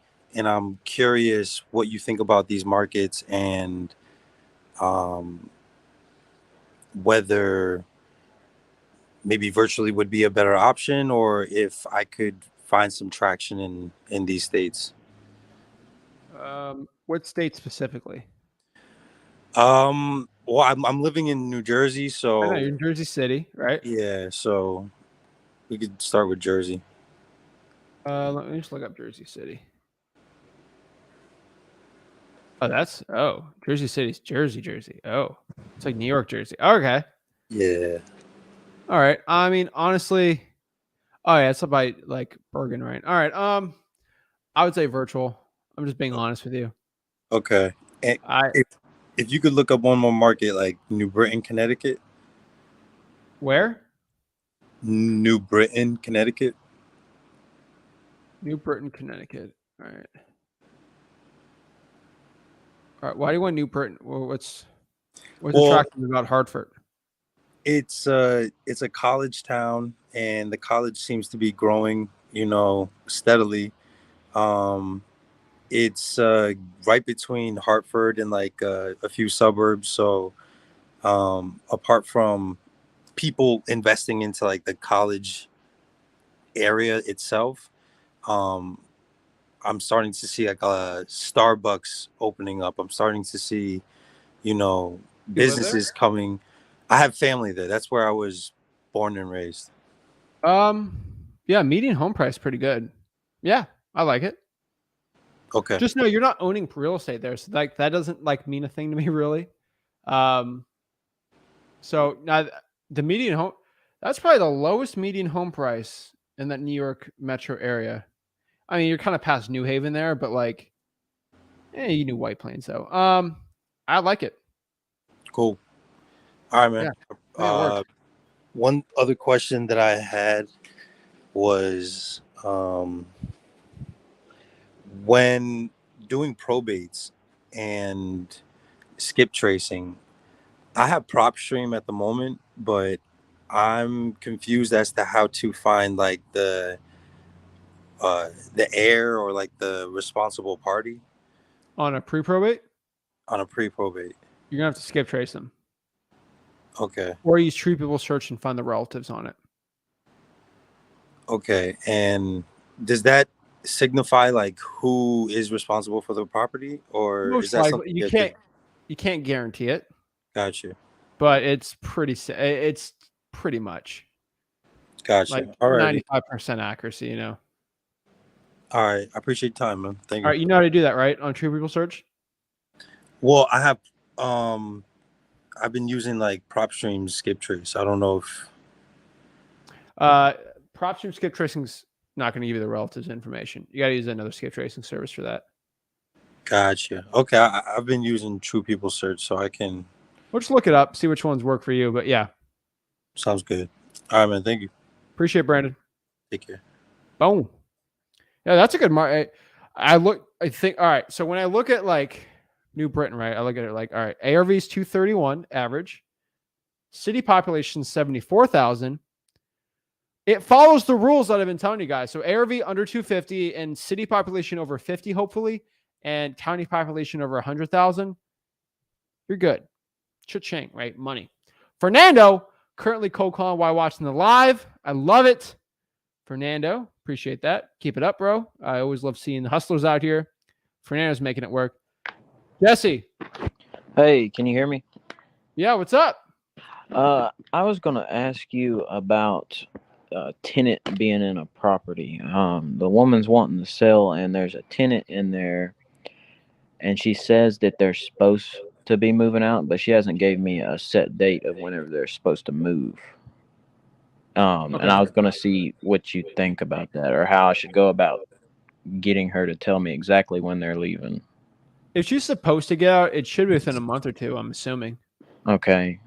And I'm kind of in a weird situation because the tenant and the landlord, the current landlord, don't get along, so they don't like each other. And she's wanting me to go out there as the property manager and tell him I'm the property manager while I take pictures and stuff to be able to see how much I'm willing to pay for it. And now he's questioning me if I'm trying to buy the house. He is basically, I think if I do go there and look at the house, that he's going to be pissed the whole time I'm there. Do you think I should go do that? All right. So there's a lot of ways around this. So first of all, I don't like lying to the tenants. Yeah. I've done it before. I hate it. I've never I once said I was the seller called me and said, here's the deal. It was like a $50,000 deal with a tenant. Mm-hmm. And I said, you're the electrician. I'm like, oh no. I was like 20. I was like, oh God. Dude, I didn't know what I was doing. I got the deal, but I did not know. He's like, oh, you look like you're gonna be an electrician. I'm like, nah, I'm electrician. That was bad, dude. Generally, my dude, man, just say you're like a business partner with the person, because you technically are. Uh-huh. That's it. Now, the tenant can kick or scream, be mad, whatever they want. Most leases, you have to give 24 hours notice, and you can basically go in the property whenever you want. Okay, because she did just send him an email. Yeah, so you could literally be, you could tell you, you could be a property manager for free. You can really be whatever you want, right? Mm-hmm. As long as you're not like an attorney, electrician, like anything that's licensed, but like property manager, there's like no licensing really for it. So some, but like not really. Just say you're a partner, you're inspecting the house, right? You should be fine. I don't care how mad they are. They legally have to let you in. They don't own the house. Okay. And you gave plenty of notice. I like to, so the tenant's as comfortable as possible. I'm going to be there at 10 a.m. on Friday morning. Does that work for you? Yes, I'll be there at 10 a.m. give a text in the mornings in like 8:30. I'll be there at 10 a.m. just confirming. Okay. So they're not like upset. The most tenants I found upset is like when you knock on the door at 9 a.m. and they slept and like, you know, they get up at noon, right? And they're just mad, right? So as long as you do that, you should be fine. Always watch out for your safety, but you're in the legal right there. So okay. And I have one more question. Same deal that I'm talking about. I got on the phone with her, and I was on the phone with her for 3 hours. Seller or Senate? The seller. Okay. On the building rapport, and I could not figure out any kind of way to be able to get off the phone without being rude. Do you have any like ways that you get off the phone if they keep just talking and talking and talking? Oh yeah, dude, I'm in Florida, man. You know how many old people in Florida love talking? Okay, man. I've learned a lot of them. I have a lot of tips and tricks for this. So I'll give you some of my best ones. Hey, I'm getting another call on the line. Is it okay if I call you back really quick? It's my grandma, it's my mom or whatever. You know, just make sure she's okay. You know, my favorite is the hey. I sometimes when I know it's someone who's going to call and say I'm driving, right? And then sometimes, you know, the phone cuts out, call drops. I'm in a weird part of town, call drops, you know, stuff like that. That's kind of meaner, right? But like, hey, you know, I got somewhere to be or whatever. Oh my gosh, you know, if you got a girlfriend, boyfriend, whatever. Oh, you know, we got dinner going. Hey, I promise, you know, I'm going to dinner at 6. You know, can I call you back tomorrow? So, you know, not a white lie, but like, yeah, stuff like that, you know. Okay. But you have to think of what to say before the call starts or when you're getting the call. Yeah, that's what I was over here doing. I was thinking about 30 minutes because she wants me to call her again to talk about me going over there tomorrow. And I didn't want to get in another 2-hour or 3-hour conversation. No, get to the point. Yeah. Do you mind looking at this? I don't have it under contract, obviously, but I think I know the ARV. But could you look Put at it in the private chat? Okay. All right. Well, I guess that's it. All right. Well, let me look at it. What state? Oh, you got to be okay. It's in Arkansas. Okay. So I've seen a lot of people doing deals in Arkansas, dude. Oh no. No, it's good. Arkansas is working. So yeah. Okay. I like the icon, the free real estate one. Yeah. Everyone should definitely always look at that one. I always love it. All right. All right. I'm not going to reveal anything on this. Let me just give a quick look on this.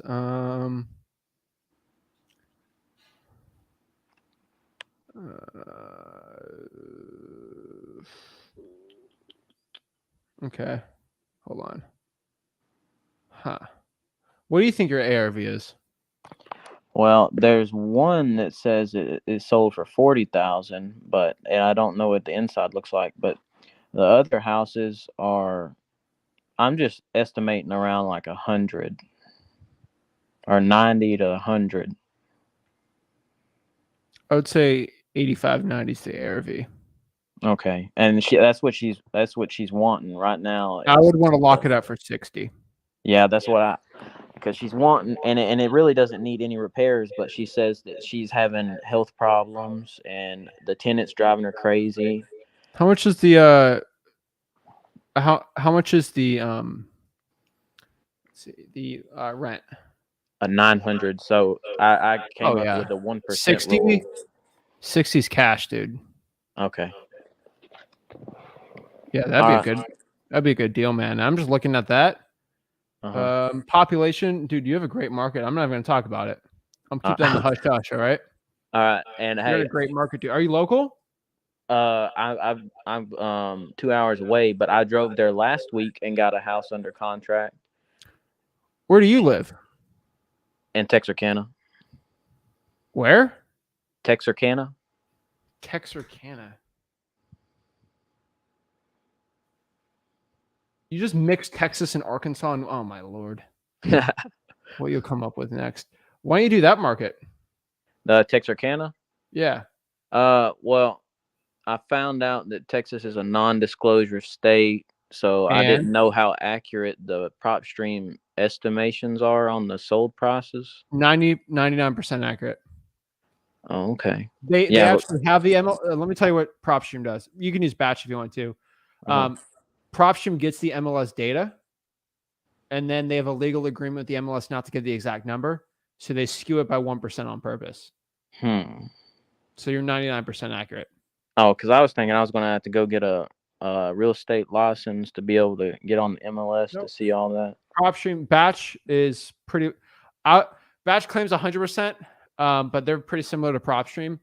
The MLS won't let you get the exact one, but they'll give you 99% of it for privacy concerns. So it's pretty much the same. Okay. And I'll tell you this: I've been following your stuff, and I've been calling every day, 2 hours after work, and I've already got one under contract, and I got this one that I'm pretty sure I'm going to get within like 3 weeks. Bro, I'm telling you right now, if you can commit to drawing for dollars in Texarkana, you will do very well. Well, we drove for dollars, but then that MLS thing came up because right now we have a list about 300 properties on that I have in a list on PropStream that I haven't pulled yet or called or anything because of that. That's an excuse. I cut it off now, man. You got it. All right. And PropStream is a free drawing for dollars app. So boom, best of both worlds. All right. Well, I'm gonna get off here. Thank you. Colin, and then reverse drive for dollars if you can too. Okay.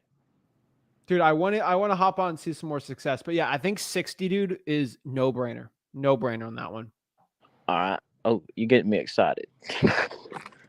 Dude, you literally your success right now is in your grasp. Like you're right there. It's up to you what you're gonna do. You like football? Oh yeah. All right. Like, dude, you're at the 5 right now, all right? You're close, man. You gotta get into it, dude. You got this. All right. All right. Don't pull Seahawks. Don't pass. You just run it in. All right. Don't complicate it. Okay. The Dallas Cowboys. Okay. All right. Bye. All right, man. Have a good one, dude. Boom. Love it. Yeah, guys. I'm telling you, like, that's a great market. I'm not going to lose his thunder, but that's a great market to live in for wholesaling. So, yeah, I like it. I love it. Getting asked, is this PropStream versus, if it's not PropStream or batch, there's a reason why I don't talk about it. Okay. Mally, there's a reason why I don't talk about it. Juan, what is up? Yo, what up, man? How's it going? I'm blessed, dude. How are you? I'm doing good, man. I'm doing good.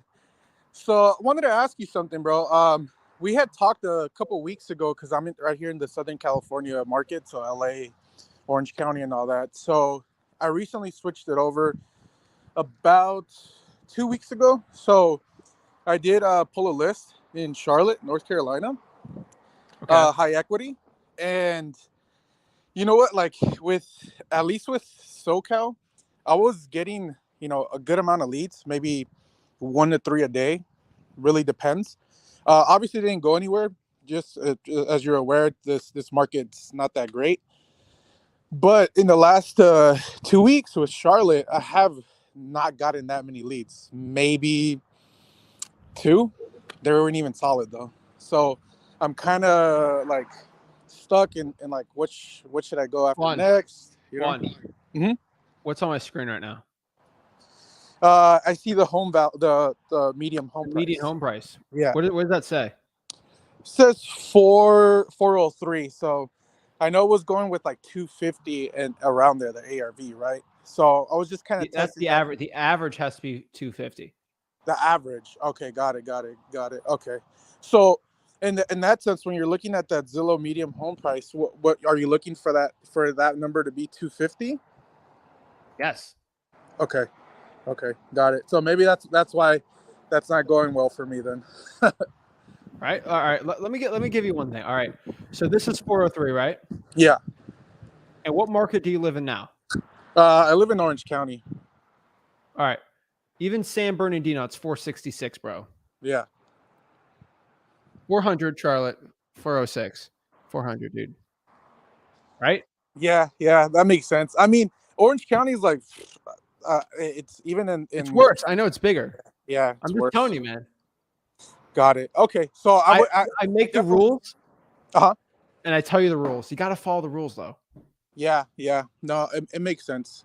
Okay. Okay. So that's where I'm having a big problem with.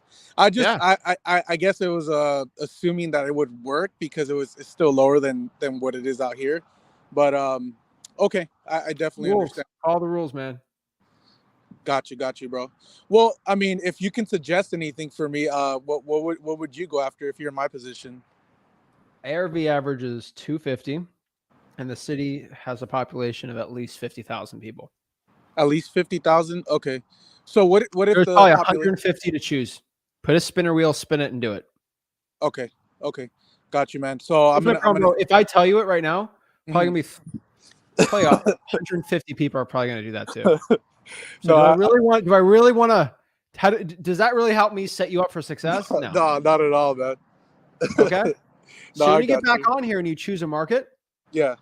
you can tell me in the private chat or DM me while we're talking. Then I can look and say, okay, that's a good market. Okay. Okay. Cool. Next Yeah, time you tell sounds me a good. market, you should know it's such a good market you don't even want to tell anyone about it. Yeah. Yeah. I got you. Yeah. All right. Well, I mean, I'm still at it, bro. Still at it. I'm not giving up. Don't give up, dude. But I'm just telling you, like, you were literally traveling 30 miles on a bike when you could just use a car. Yeah. Yeah. Yep. Messing up right now. I got it. Yeah, man. You got this, dude. No, Follow the for sure. rules. Bro, what are the rules? You tell me what the rules are. At least 50,000 and 250 ARV. 50,000 for what? For population Of what? of the city. The city.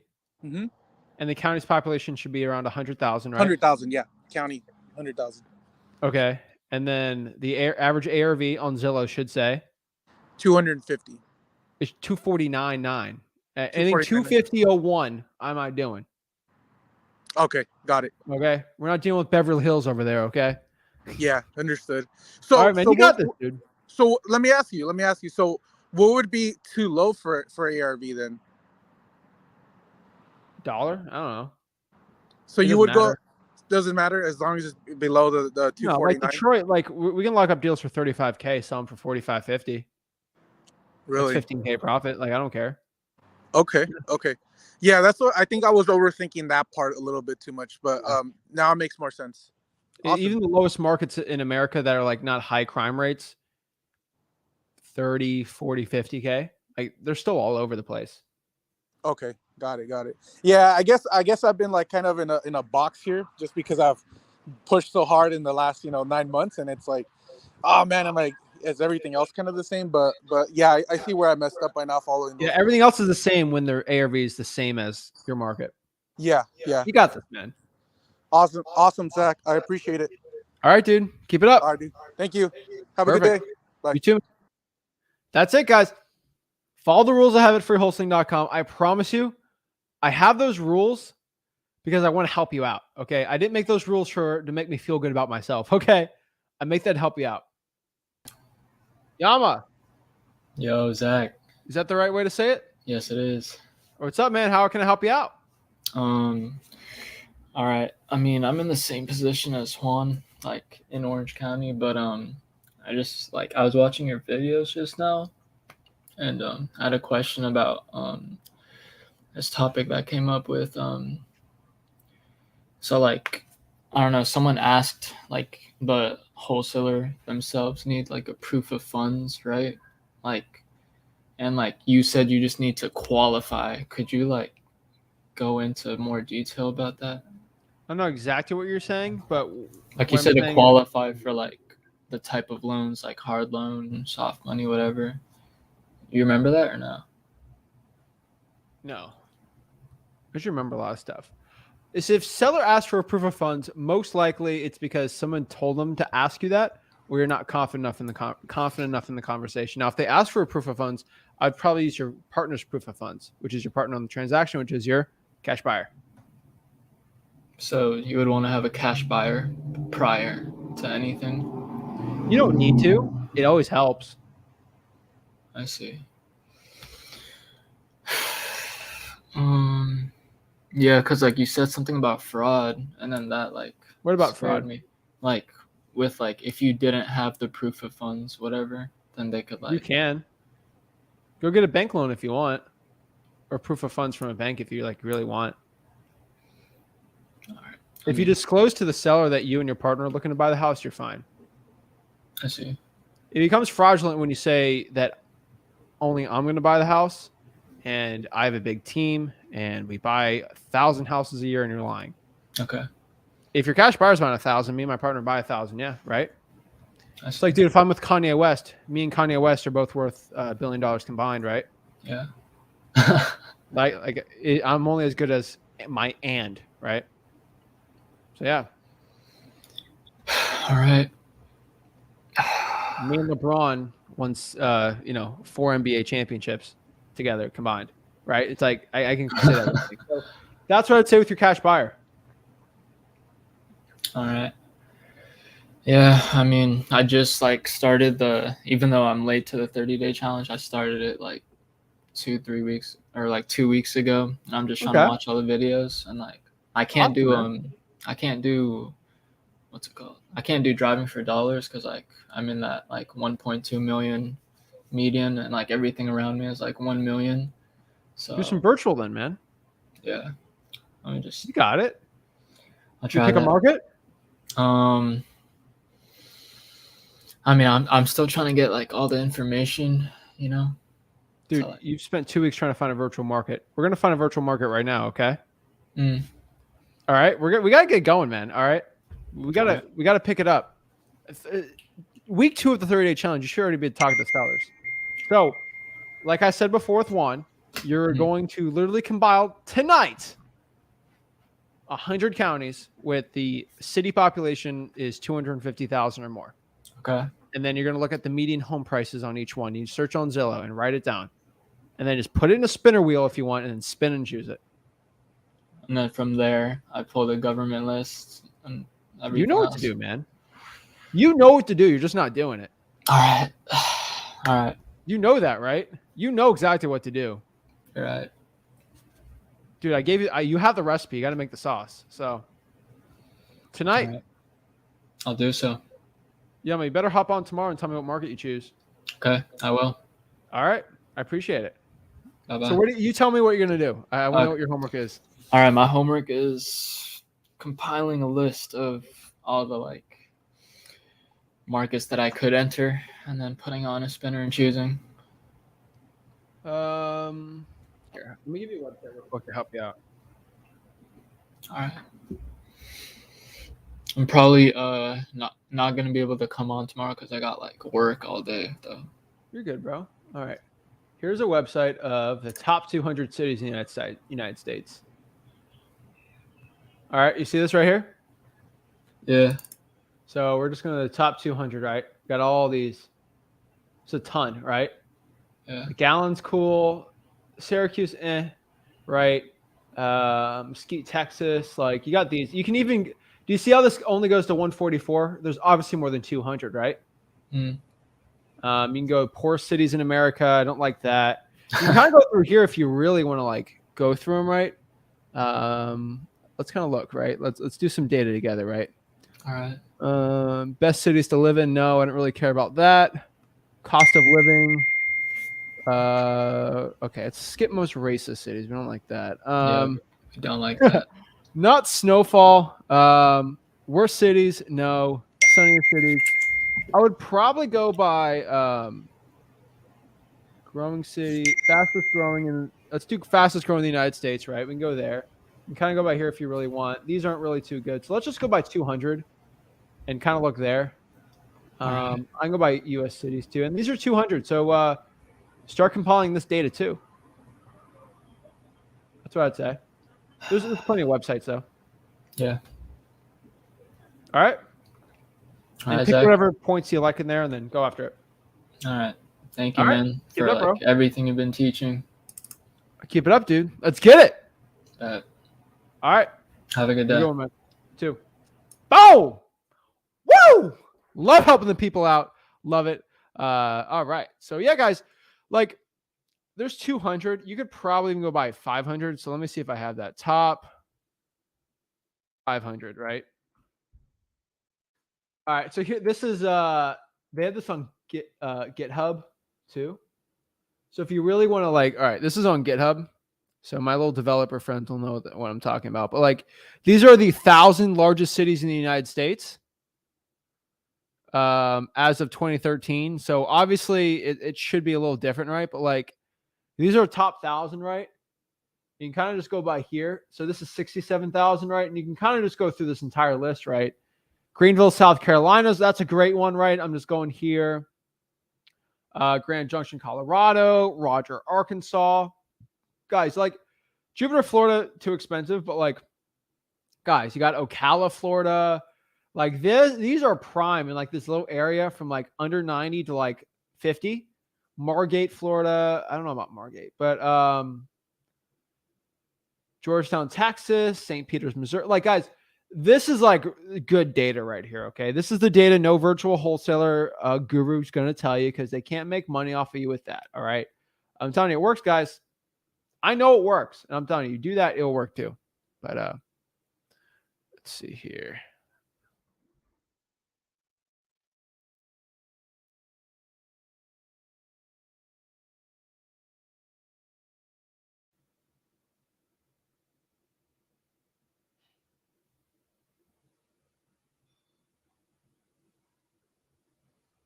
All right.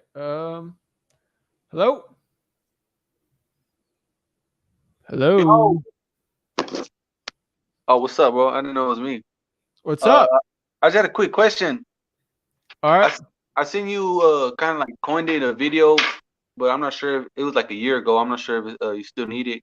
It was about probates. I don't know if you still need to use the bar contract, I believe, or can you use the assignment of contract? Which state? Oklahoma. Yeah, you can use the bar contract. Yeah, I probably would. Do I have to though? You don't have to, no. Oh, okay. Yeah, that was. But think about this: if the seller says like, if they're like, my attorney's going to look at the contract, then do it. Oh, right? okay. So If it's something like that. It's like 14 pages, isn't it? I should study it. Yeah, but if an attorney's going to look at it, then you got to make it legal and like really like airtight. But it's just a regular seller. I don't think so. Oh, okay. And my city, well, Oklahoma City. I'm in Oklahoma City. It's like 300, 400 ARV, the average. Yeah. So, do you think I should keep stay there? Wholesale here? Yeah. Stay there. Oh, okay. I was just making sure I wasn't wasting my time because I see it's kind of saturated. You know, I see on like. Bad. It's not too bad. Cities around it do that too, but you're fine. Oh yeah. Cool beans. That's perfect then. That's pretty much all I had to. Be careful with your cash buyers, though. Obviously, you know the rules in Oklahoma, right? How to wholesale there, right? Oh yeah. You gotta probably sell it. Yeah, make sure you do your marketing right. The cash buyers. I would probably put my cash buyers first if I'm in Oklahoma, and potentially double close if you really want to or need to. But you're gonna be fine. Oh, okay. I would talk to a title company and just get see what they want. But yeah, you should be fine. Yeah, most likely you have to double close in a probate now because they be fat deals. True, I like it. Oh, well, I'll try then. I'll see what's up. All right, bro. What does El Guero mean? El Guero. Guero. That means like the blonde kid in Spanish. It's my nickname. Yeah. I like it. Yeah, it's my nickname. Cool. I learn something new every day, man. That's cool. Yeah, a lot of people think it's racist. I don't know why. Oh, okay. But it's not. It's just blonde boy. All right, cool. Yes, sir. All right, you have a good one. All right, have a good one, dude. All right, thank you. All right, did not mean to be racist there if that was racist, but I just asked. But I don't know. Always interesting. I'll look up what it means. I might have said something bad. I'm sorry if I said a curse word in Spanish. Not trying to. Dima? Yeah, you're right. How you doing? I'm good. How are you? I'm good. It's a little bit late in the night, but yeah. Awesome. So actually, I'm good. So I have a market. I've been doing it for a couple months now. Been doing like 5 to 6 deals. I've been following your videos about like all the county records, and I can't seem to find any at all in Cleveland, Ohio. I've been trying to call the water company to get their water shut off. I've been trying to call there 4 times to 6 times. No one called back. No one even answers. any tips on how to get lists from Cayuga County? Yeah, I would call I'm definitely butchering it, the Cayuga or Cayuga, whatever they Something say. like that. Yeah, neither do I. Yeah, county code enforcement, and just call them up. And Just also the code email the enforcement? director. I tried emailing them. No one answers. Like I don't What know. I email don't know did if you they heard. I don't remember actually. I did try to email the water company, and it's like some guy called Alex, named Alex, like emailed me back, told me call this number, but like no one answers there. For it tells you to wait like for 80 minutes for your turn, and then they just like hang up. All right, hold on. Did you try the city of Cleveland? I tried to email. I have that phone number for that water company. Yeah, it's too late for me to call them. Yeah. Like your city They of close Cleveland. at like 5. They close at like 5 p.m. So yeah. Yeah. I tried the website, and I didn't seem to find any. Call. Just call. Just call. Yeah, I wish I could go there, but we're doing it virtual, so yeah. Just I call do have and then ask people in Facebook groups how to do it too. Try that. I didn't find any at all. You made a post? I tried searching. I think I also Make made a post. but I think I did. Okay. I would probably call in a different number then. I Just try sincerely, calling. I've never found a code enforcement department that, especially a big one, that refuses to answer. They're not ignoring you on purpose. I would probably call in the morning, at noon, and then in the evening. What would you recommend, like, asking them for? Because like, what is not related? All to open code admin? violations for the past month.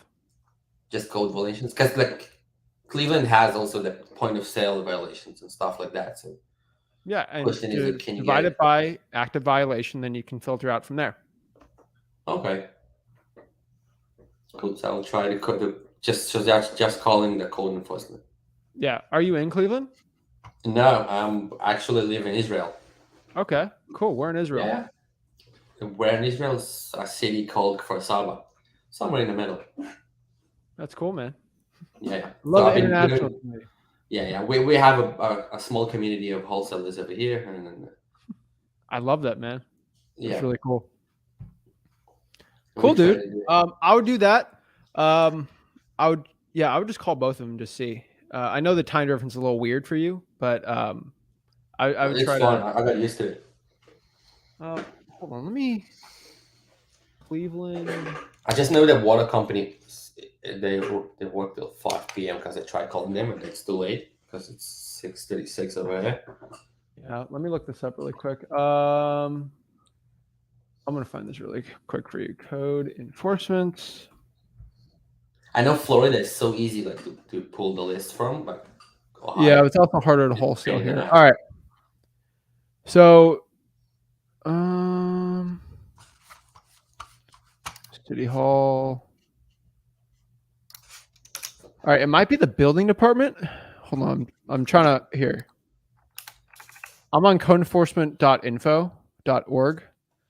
So this usually gives me some. This is about some of my secret sauce websites. It might be these building departments too. I would try this too. Just try call. Try each Shaker one, Heights and then- Building Department. You got the phone number right here in the morning. I'm pretty sure it might be the building department. You got to ask. They'll let you know. So let me give you the website right now. Just code enforcement org. Yeah, I put it in the private chat for you. Okay, sounds good.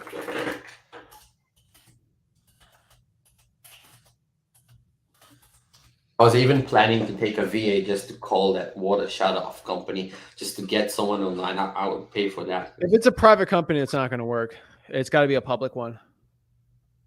It is a private company, but when I spoke to the guy on email, he said it's fine. I told him I'm a student and I need the info for the research I'm doing. He said fine, just talk to that number. That number they will give you, but no one answers it.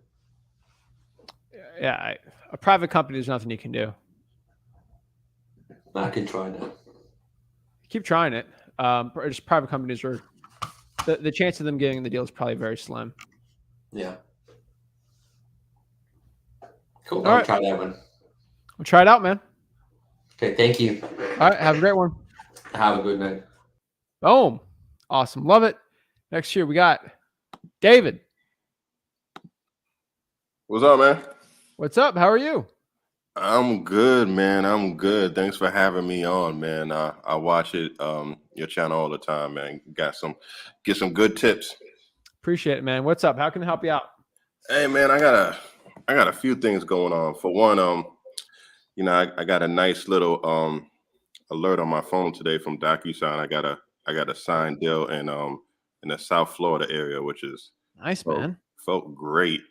And then I got a few questions about the VA. But first, I want to see if I got a deal down there because I know that's a very tough market, and this is like one of my first deals. So I want to know if I went too high on like the ARV or just the offer. I could put it in the private chat so you can see. Yeah, put in the private chat. Let me look at it. Okay, great. What city? Pembroke Pines. Okay, not bad. Oh, I know that street. And the lady, she was trying to get me to go like, in the 400s, but I got her, I got her under. I think I got it for a good deal. So I'm gonna just put what I got it for. And you tell Leave me. it locked up. All right, just put in the private chat then. Yeah, you tell me what you think. Mm, Because you know how when you go on like Redfin and like Zillow, and then you go on PropStreams and like all the ARVs like out of whack. It's like yeah. it's like what the hell? Like one goes to like 500, then I seen one sold for like Oh, 625, dude, I like it. and I'm just like, That's the deal. Deal. yeah, because I seen it right. Deal. I seen one for 625, and then I seen one for 500. See, the issue is, so let me tell you my dilemma. I'm located in Atlanta, Georgia, so I do a lot of wholesaling out here. So Florida's not really my market. The only reason why I try to go out there is because I'm trying to find a sub-2 deal out there. But it's so hard. Oh my Dude, God. I was thinking you were trying to sub to just from the recent sale on it. Yeah. There's no equity, dude. The equity's already ballooned, right? Mm-hmm. So, dude, that's not even that's a wholesaling doing on a sub 2. You could easily sell that for 400. Eyes shut. If it's got no problem, you probably look at 420 even. Well, would you be able to JV with me? Because I don't know that market, so it's like I need some. Man. You got the link for it, right? No, I went to the website and I seen like a support flip with Here, it's right Rick. there. www.fliplurk.com/JV with me. And yeah, I probably have a buyer right now for it. Yeah, man, let's do it. So here's the issue with this one, right? And I'm gonna just be real with you. So she has a foreclosure date for the set up for the 16th with the county, but it's not September? For September, correct. But it's not the mortgage company, it's the HOA. Yeah, she should pay her HOA. That's easy. Dude, if you send it tonight by 9 a.m., I get the title going on it. Oh my God, agreement. you are like speaking my language. I'm gonna send it like in 2 minutes. For Make real. sure you attach the contract though. I got the contract right in the email. Let's do it. If I can get that going, man, it's definitely gonna be a blessing. And I'm still gonna try to look for sub 2s out there because that's my my dream to get a sub 2 in Florida because I've done a sub 2 out here in Georgia, man, and those are like the best deals for me, and I have a little capital to spend too. So Awesome, dude. Dude, that's a good deal. Do it right now. yeah, I'm gonna do it. So when I put the link in, I just put the link in my browser right now. Honestly, bro, just put your phone number if you want. Or honestly, David, if you just want to make it easy, just DM me urgent and I can go look at it too. And they can email me the info too. I don't really care. It's an easy deal. JV with me because I can't pull that up. Hold on, let me give you my number. Put this in here. All right, that works. and then my email. Sounds good. I'll have my team reach out to you. Please, please, please do. All right, man. All right, I got like one more it. question too, man.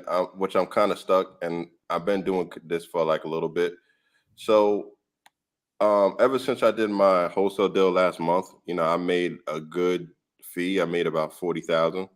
So I want to scale, but it's like I'm like on a hurdle of picking VA. So I want to know, like, do I choose my own single VA or do I hire like a company to do it? I would do your. All right.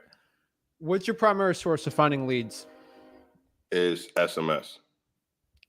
I would probably get a single VA because you probably already have your systems. You already know how to answer them. You should do it the way that you structure it yourself. A company is going to do it the way that Gerald does it in Tennessee, which is going to be the different way than you do it in your market. Okay. Right. So. Right. Whatever you're doing is working. So I'd probably do that. Gotcha. Okay. Yeah. All right. You have pictures of that house? Say it again? You have pictures of that house? No, I didn't. I actually just got it signed today. You know, I'm in Georgia, so I get pictures for you. Yeah, only pictures I have is really that's on the property records, which is actually a very good picture. But man, I mean, that property down there, I know it could sell. I mean, I know it could sell. Like that's all right. Good. Here, do me a favor. I'm gonna have my team look at you. I have an acquisitions guy I know that's going on some appointments in Broward on Friday. So let me get my team in a hold of you, and they'll take pictures of it for you too. Thanks. All right, we'll get done. Thanks, man. Thanks, man. All right, we'll go on the podcast, talk about it. Thank you, Zach. Oh, sounds so good. All right, get some money though. Appreciate it, David. Yep. Talk to you soon. All right. Money. I love it. Woo! Got a deal? Send it to www.flipwithrick.com/JV with me. All right, next here we got Kyron. Zach, how's it going? I'm blessed, man. What's up? Man, not much. It's been a little while. Sorry, I'm at Pop Warner football practice right now. But all right, you coaching? Nah, my son is he's on the team. Awesome, man. Yeah. So actually, I mean, I'm actually doing some virtual wholesaling in Beaumont, Texas right now. I got a property in Beaumont. The guy has like an asking price. I was trying to figure out what is the best way to get boots on the ground. I mean, I've been like just messaging like different groups on Facebook and things like that, and I had a couple people hitting me back, but I've even reached out to like photographers in Beaumont, tried to charge me like $100, but just trying to figure out the best way to get boots on the ground in another virtual market. So there's two ways. Obviously, photographer is going to be $7,500, which is always kind of ridiculous, but I mean, you could pay someone just to take a picture of it with an iPhone, $50.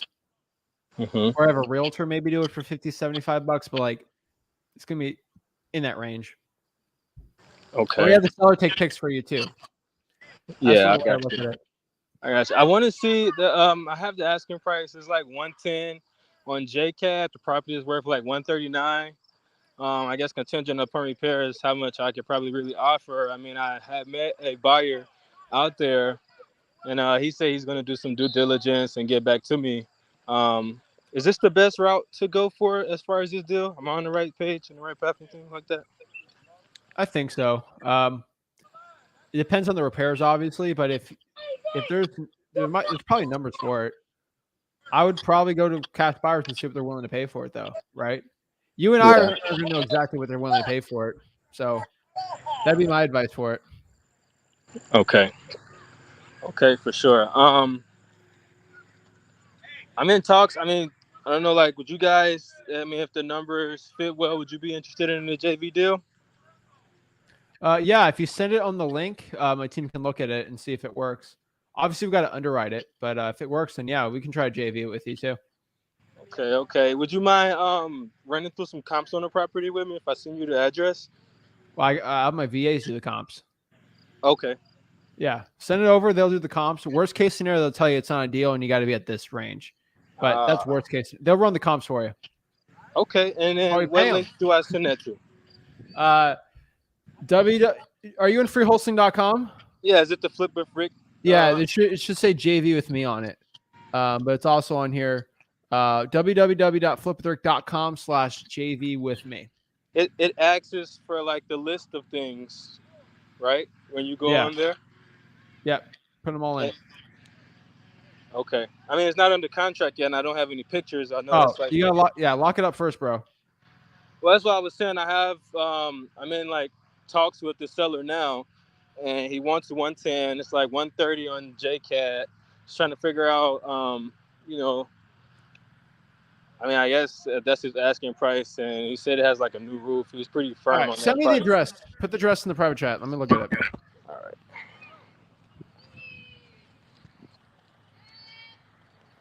See what we got.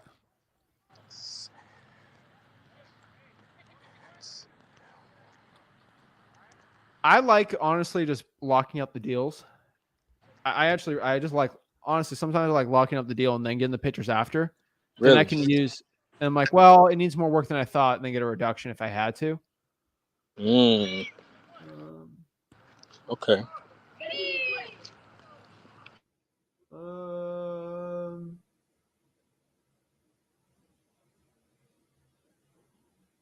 So, do you know how to use HAR.com? All right, Kyron's on there, whatever. So, guys, if you use HAR.com, it will actually give you the core logic value, the Zillow value, and then the appraisal and Black Knight. Do you know how to use HAR.com? No, I haven't heard of it, but I put it in the link. That's the Houston Association of Realtors. They actually have a bunch of companies that are kind of doing the valuations for you too. Okay. I would say the ARV is probably closer to 130 to 135. Okay. So you got to figure out repairs. I would probably try to be under 100 on it. That'd be my guess. Under 100. I like to be conservative. I like making 10, 15K on the deal. So yeah. Yeah, no, that makes sense. That makes perfect sense. Yeah, no, that answered my questions. All right. You got any more questions? Nah, it's all good. I appreciate it. All right. Keep it up. Enjoy the practice. Thank you, sir. All right. Keep it up. All right. Boom. Love it. Next year we got Matthew. Matthew, what is up? Yo, what up, Zach? How you doing, brother? Blessed, man. How are you? Chilling, man. Chilling. I just had a quick question, but I also wanted to say thank you for for what you do. You and your pops. Appreciate you guys. It, bro. Yeah. So I had a question. I was able to get the fire damage along with the code violations list from my county, from my city, because LA County is so weird. I know you're kind of like against wholesaling over here just because it's like very difficult to get in and stuff, and like prices are pretty high. Yeah. But I'm doing that keep your eye on the local market and expand virtually thing. Okay. So the city's asking me for $73 for a list of 2 months of fire damage. They call it red tags. Red tagged buildings. Do you think I should go for it? I would get the definition of what a red tag building is. So they told me red tag is anything with fire damage. They didn't specify though. I'd be careful. If I don't know the exact definition, I probably wouldn't pay for that list. Okay, for sure. That's pretty much my only question. They also have like a code violation subscription every month for $23. I don't know exactly how that works, but I'm looking into it. Figure it out. I don't know. Cool. Or do a FOIA for free if you really want to. Yeah, that's what I was wondering. Can I just throw the FOIA on them? Because I was looking into like the laws or the regulations, and it says they're allowed to charge for the duplication costs, even if it's like electronic. We'll figure it out. Do a FOIA, maybe get lucky. We don't know. For sure. We'll check it out. All right, then, brother. I appreciate you so much, man. Have a blessed one. You too, man. Thanks. Thank you. Boom. All right. Next year we got Victor Munchin. Hey, how you doing? What's up? I thought you said Munchin as in someone else's last name, so I didn't even. No, you're munching. What's up? How's it going? Good, man. How you doing? I'm blessed, dude. What's up? How can I help you out? Yeah, so just a quick question with like the JV deals. So I've been pulling government lists. I'm in California, so I've been pulling government lists from like Sacramento, Fresno, and Bakersfield.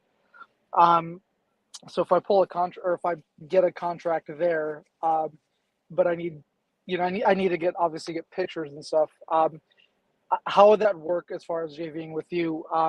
Like, would you have someone up there, or would you need me to get someone up there to get pictures of the house if it's We get pictures of the on house if it's a contract? good deal. It's got to be a good deal, though. Got it. Yeah. Okay. Yeah. That's pretty much the way it. we do All right, man. Let me know if you need help with anything else. Awesome. Thank you. Thanks for all All you right. guys do, man. Appreciate Of course, it. bro. Boom. All righty. Yeah, we'll JV a on-market deal, but it's got to be a good deal. Like you got to be smoking for JV. But yeah. Yeah, a lot of fire damage are apartments, so you do have to be careful on that part. But yeah. So the website estimator is har.com. Let's see here.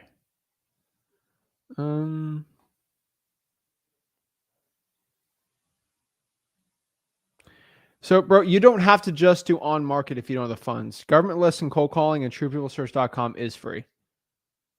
But keep it up, bro.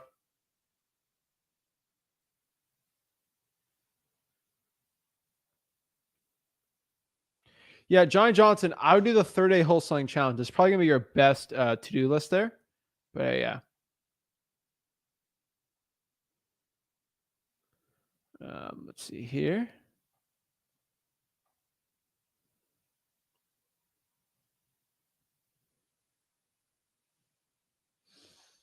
Let's see here. Let's see. Oh, Matthew, what is up? He's the Arkansas guy. He's the Arkansas guy I was thinking about. I know I know like 3 or 4 Arkansas people, but I remember Matthew was saying he's doing a bunch of deals in Arkansas. Awesome, man. 4th deal. Love it. Woo! Love to see that stuff. All right, who we got here? Zach, I'm getting stuck on ARV. I am ready to call, but I'm stuck. Well, let me know what you need help with the ARV part. If it's finding what the after repair value, you just got to look at comparable sales. So let me know what market you're in.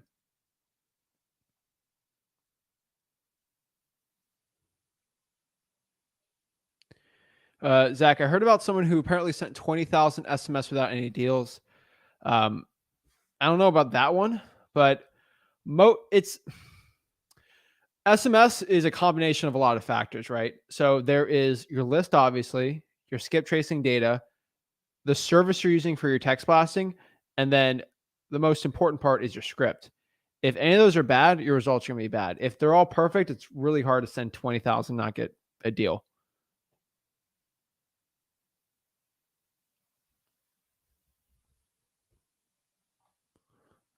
Let's see here.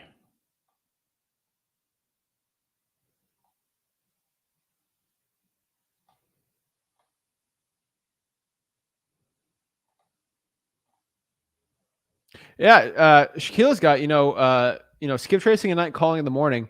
I always tell everyone to do that. I think it's actually a really good schedule to be doing there. But yeah. Jonathan says South Carolina is a good virtual market. Got my first deal in that state. That is awesome. Let's see. So Natalie says, hey, Zach, do you have any scripts for land? My script for land is very similar to the house. I'm looking to buy some land. I'm looking to buy a house with my partner. I keep it very simple. When you keep things really simple, you tend to remember a lot better, and your results, they get a lot better when you do that. Let's see. Let's see.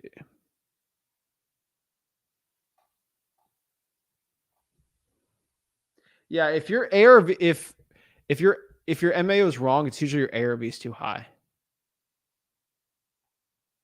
Let's see.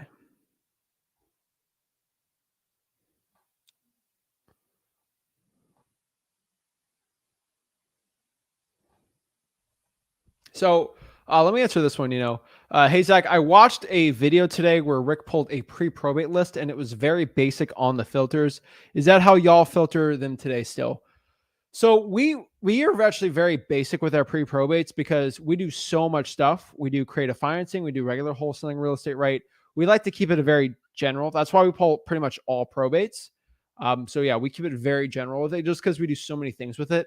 That's honestly what I've seen.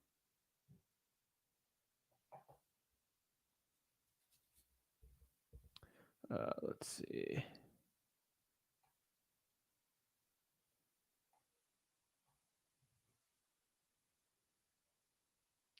All right, let's go here. Hey, Zach, is cold calling absentee owners with liens pulled from a list source like Batch going to be? Yeah, pulling from list source is going to be pretty much as good as Batch or PropStream. So yeah, I think you should be fine with that one. Let's see.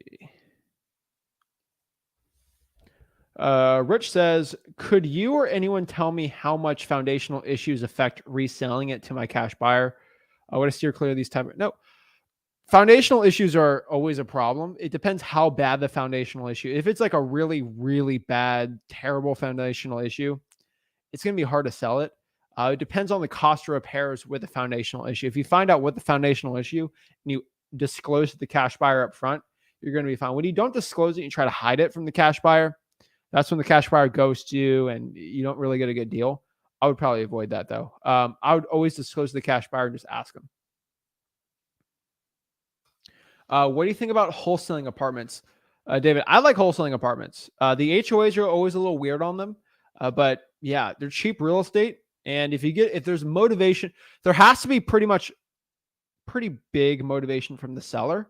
But yeah, I'd be going after apartments all day if the seller is very motivated with it. So yeah, I do like that.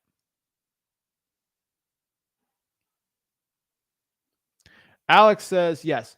So Alex says, Zach, are last minute final walkthroughs normal for buyers to do? Yes, they're actually very normal for buyers to do. So don't worry about that. Of course, they want to see it right when they're doing it. So it actually makes sense.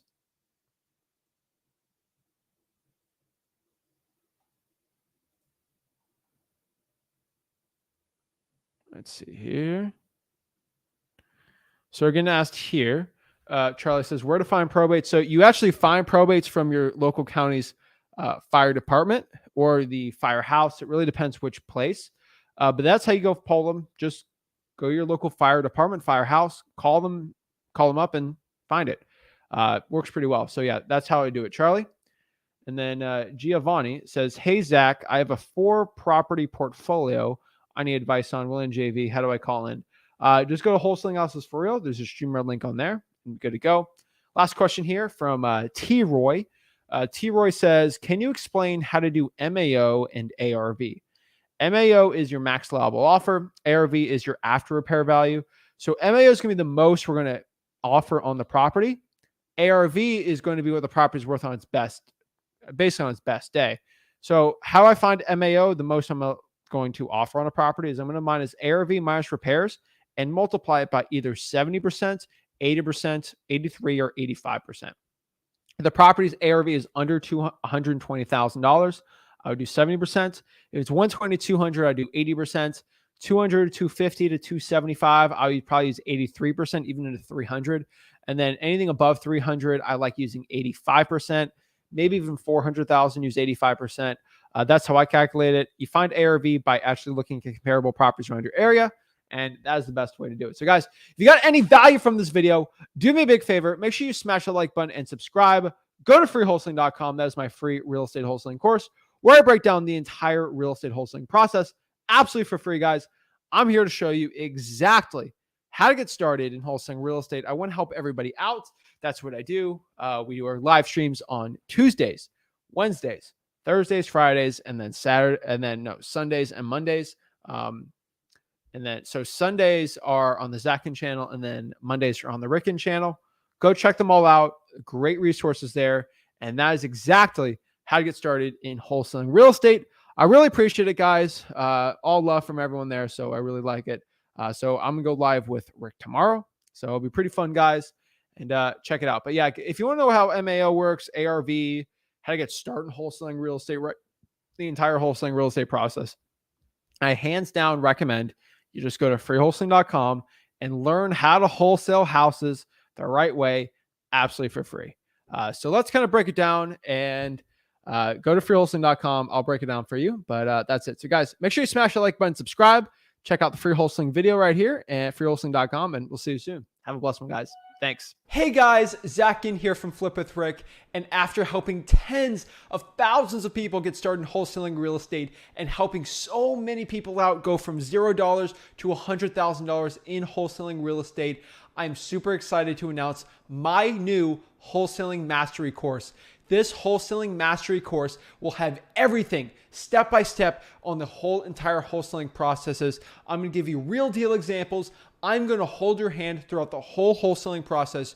This course will give you everything you need to know to make up to $100,000 to over $1 million per year in wholesaling real estate profits. Most real estate gurus out there will charge you around $5,000 for a course like this. But today, if you click on the link, you'll get my wholesaling mastery course for the low price of sellout. What? What are you doing? What are you doing? What do you mean? I knew you would do this. I knew you were going to go the course route with the guru. It goes against everything we've preached from day one. Don't be a sellout. The course is free. What? The course is free. I'm giving it for free. Oh, I apologize. Carry on. Jeez, okay. Sorry about that, guys. Yeah, duh. Do you think I'm going to go sell out as like a regular guru selling you a course? I'm not trying to make money off of you guys. Guys, over here, all you got to do is click there to just sign up. No gimmicks, nothing. Absolutely for free. It's a free wholesaling course. Literally, I've seen every single wholesaling course. I have access to all the 10,000 mentorships. Guys, I literally copied them step by step. I literally have an entire course set out just for you for wholesaling real estate. Click on that and let's get started.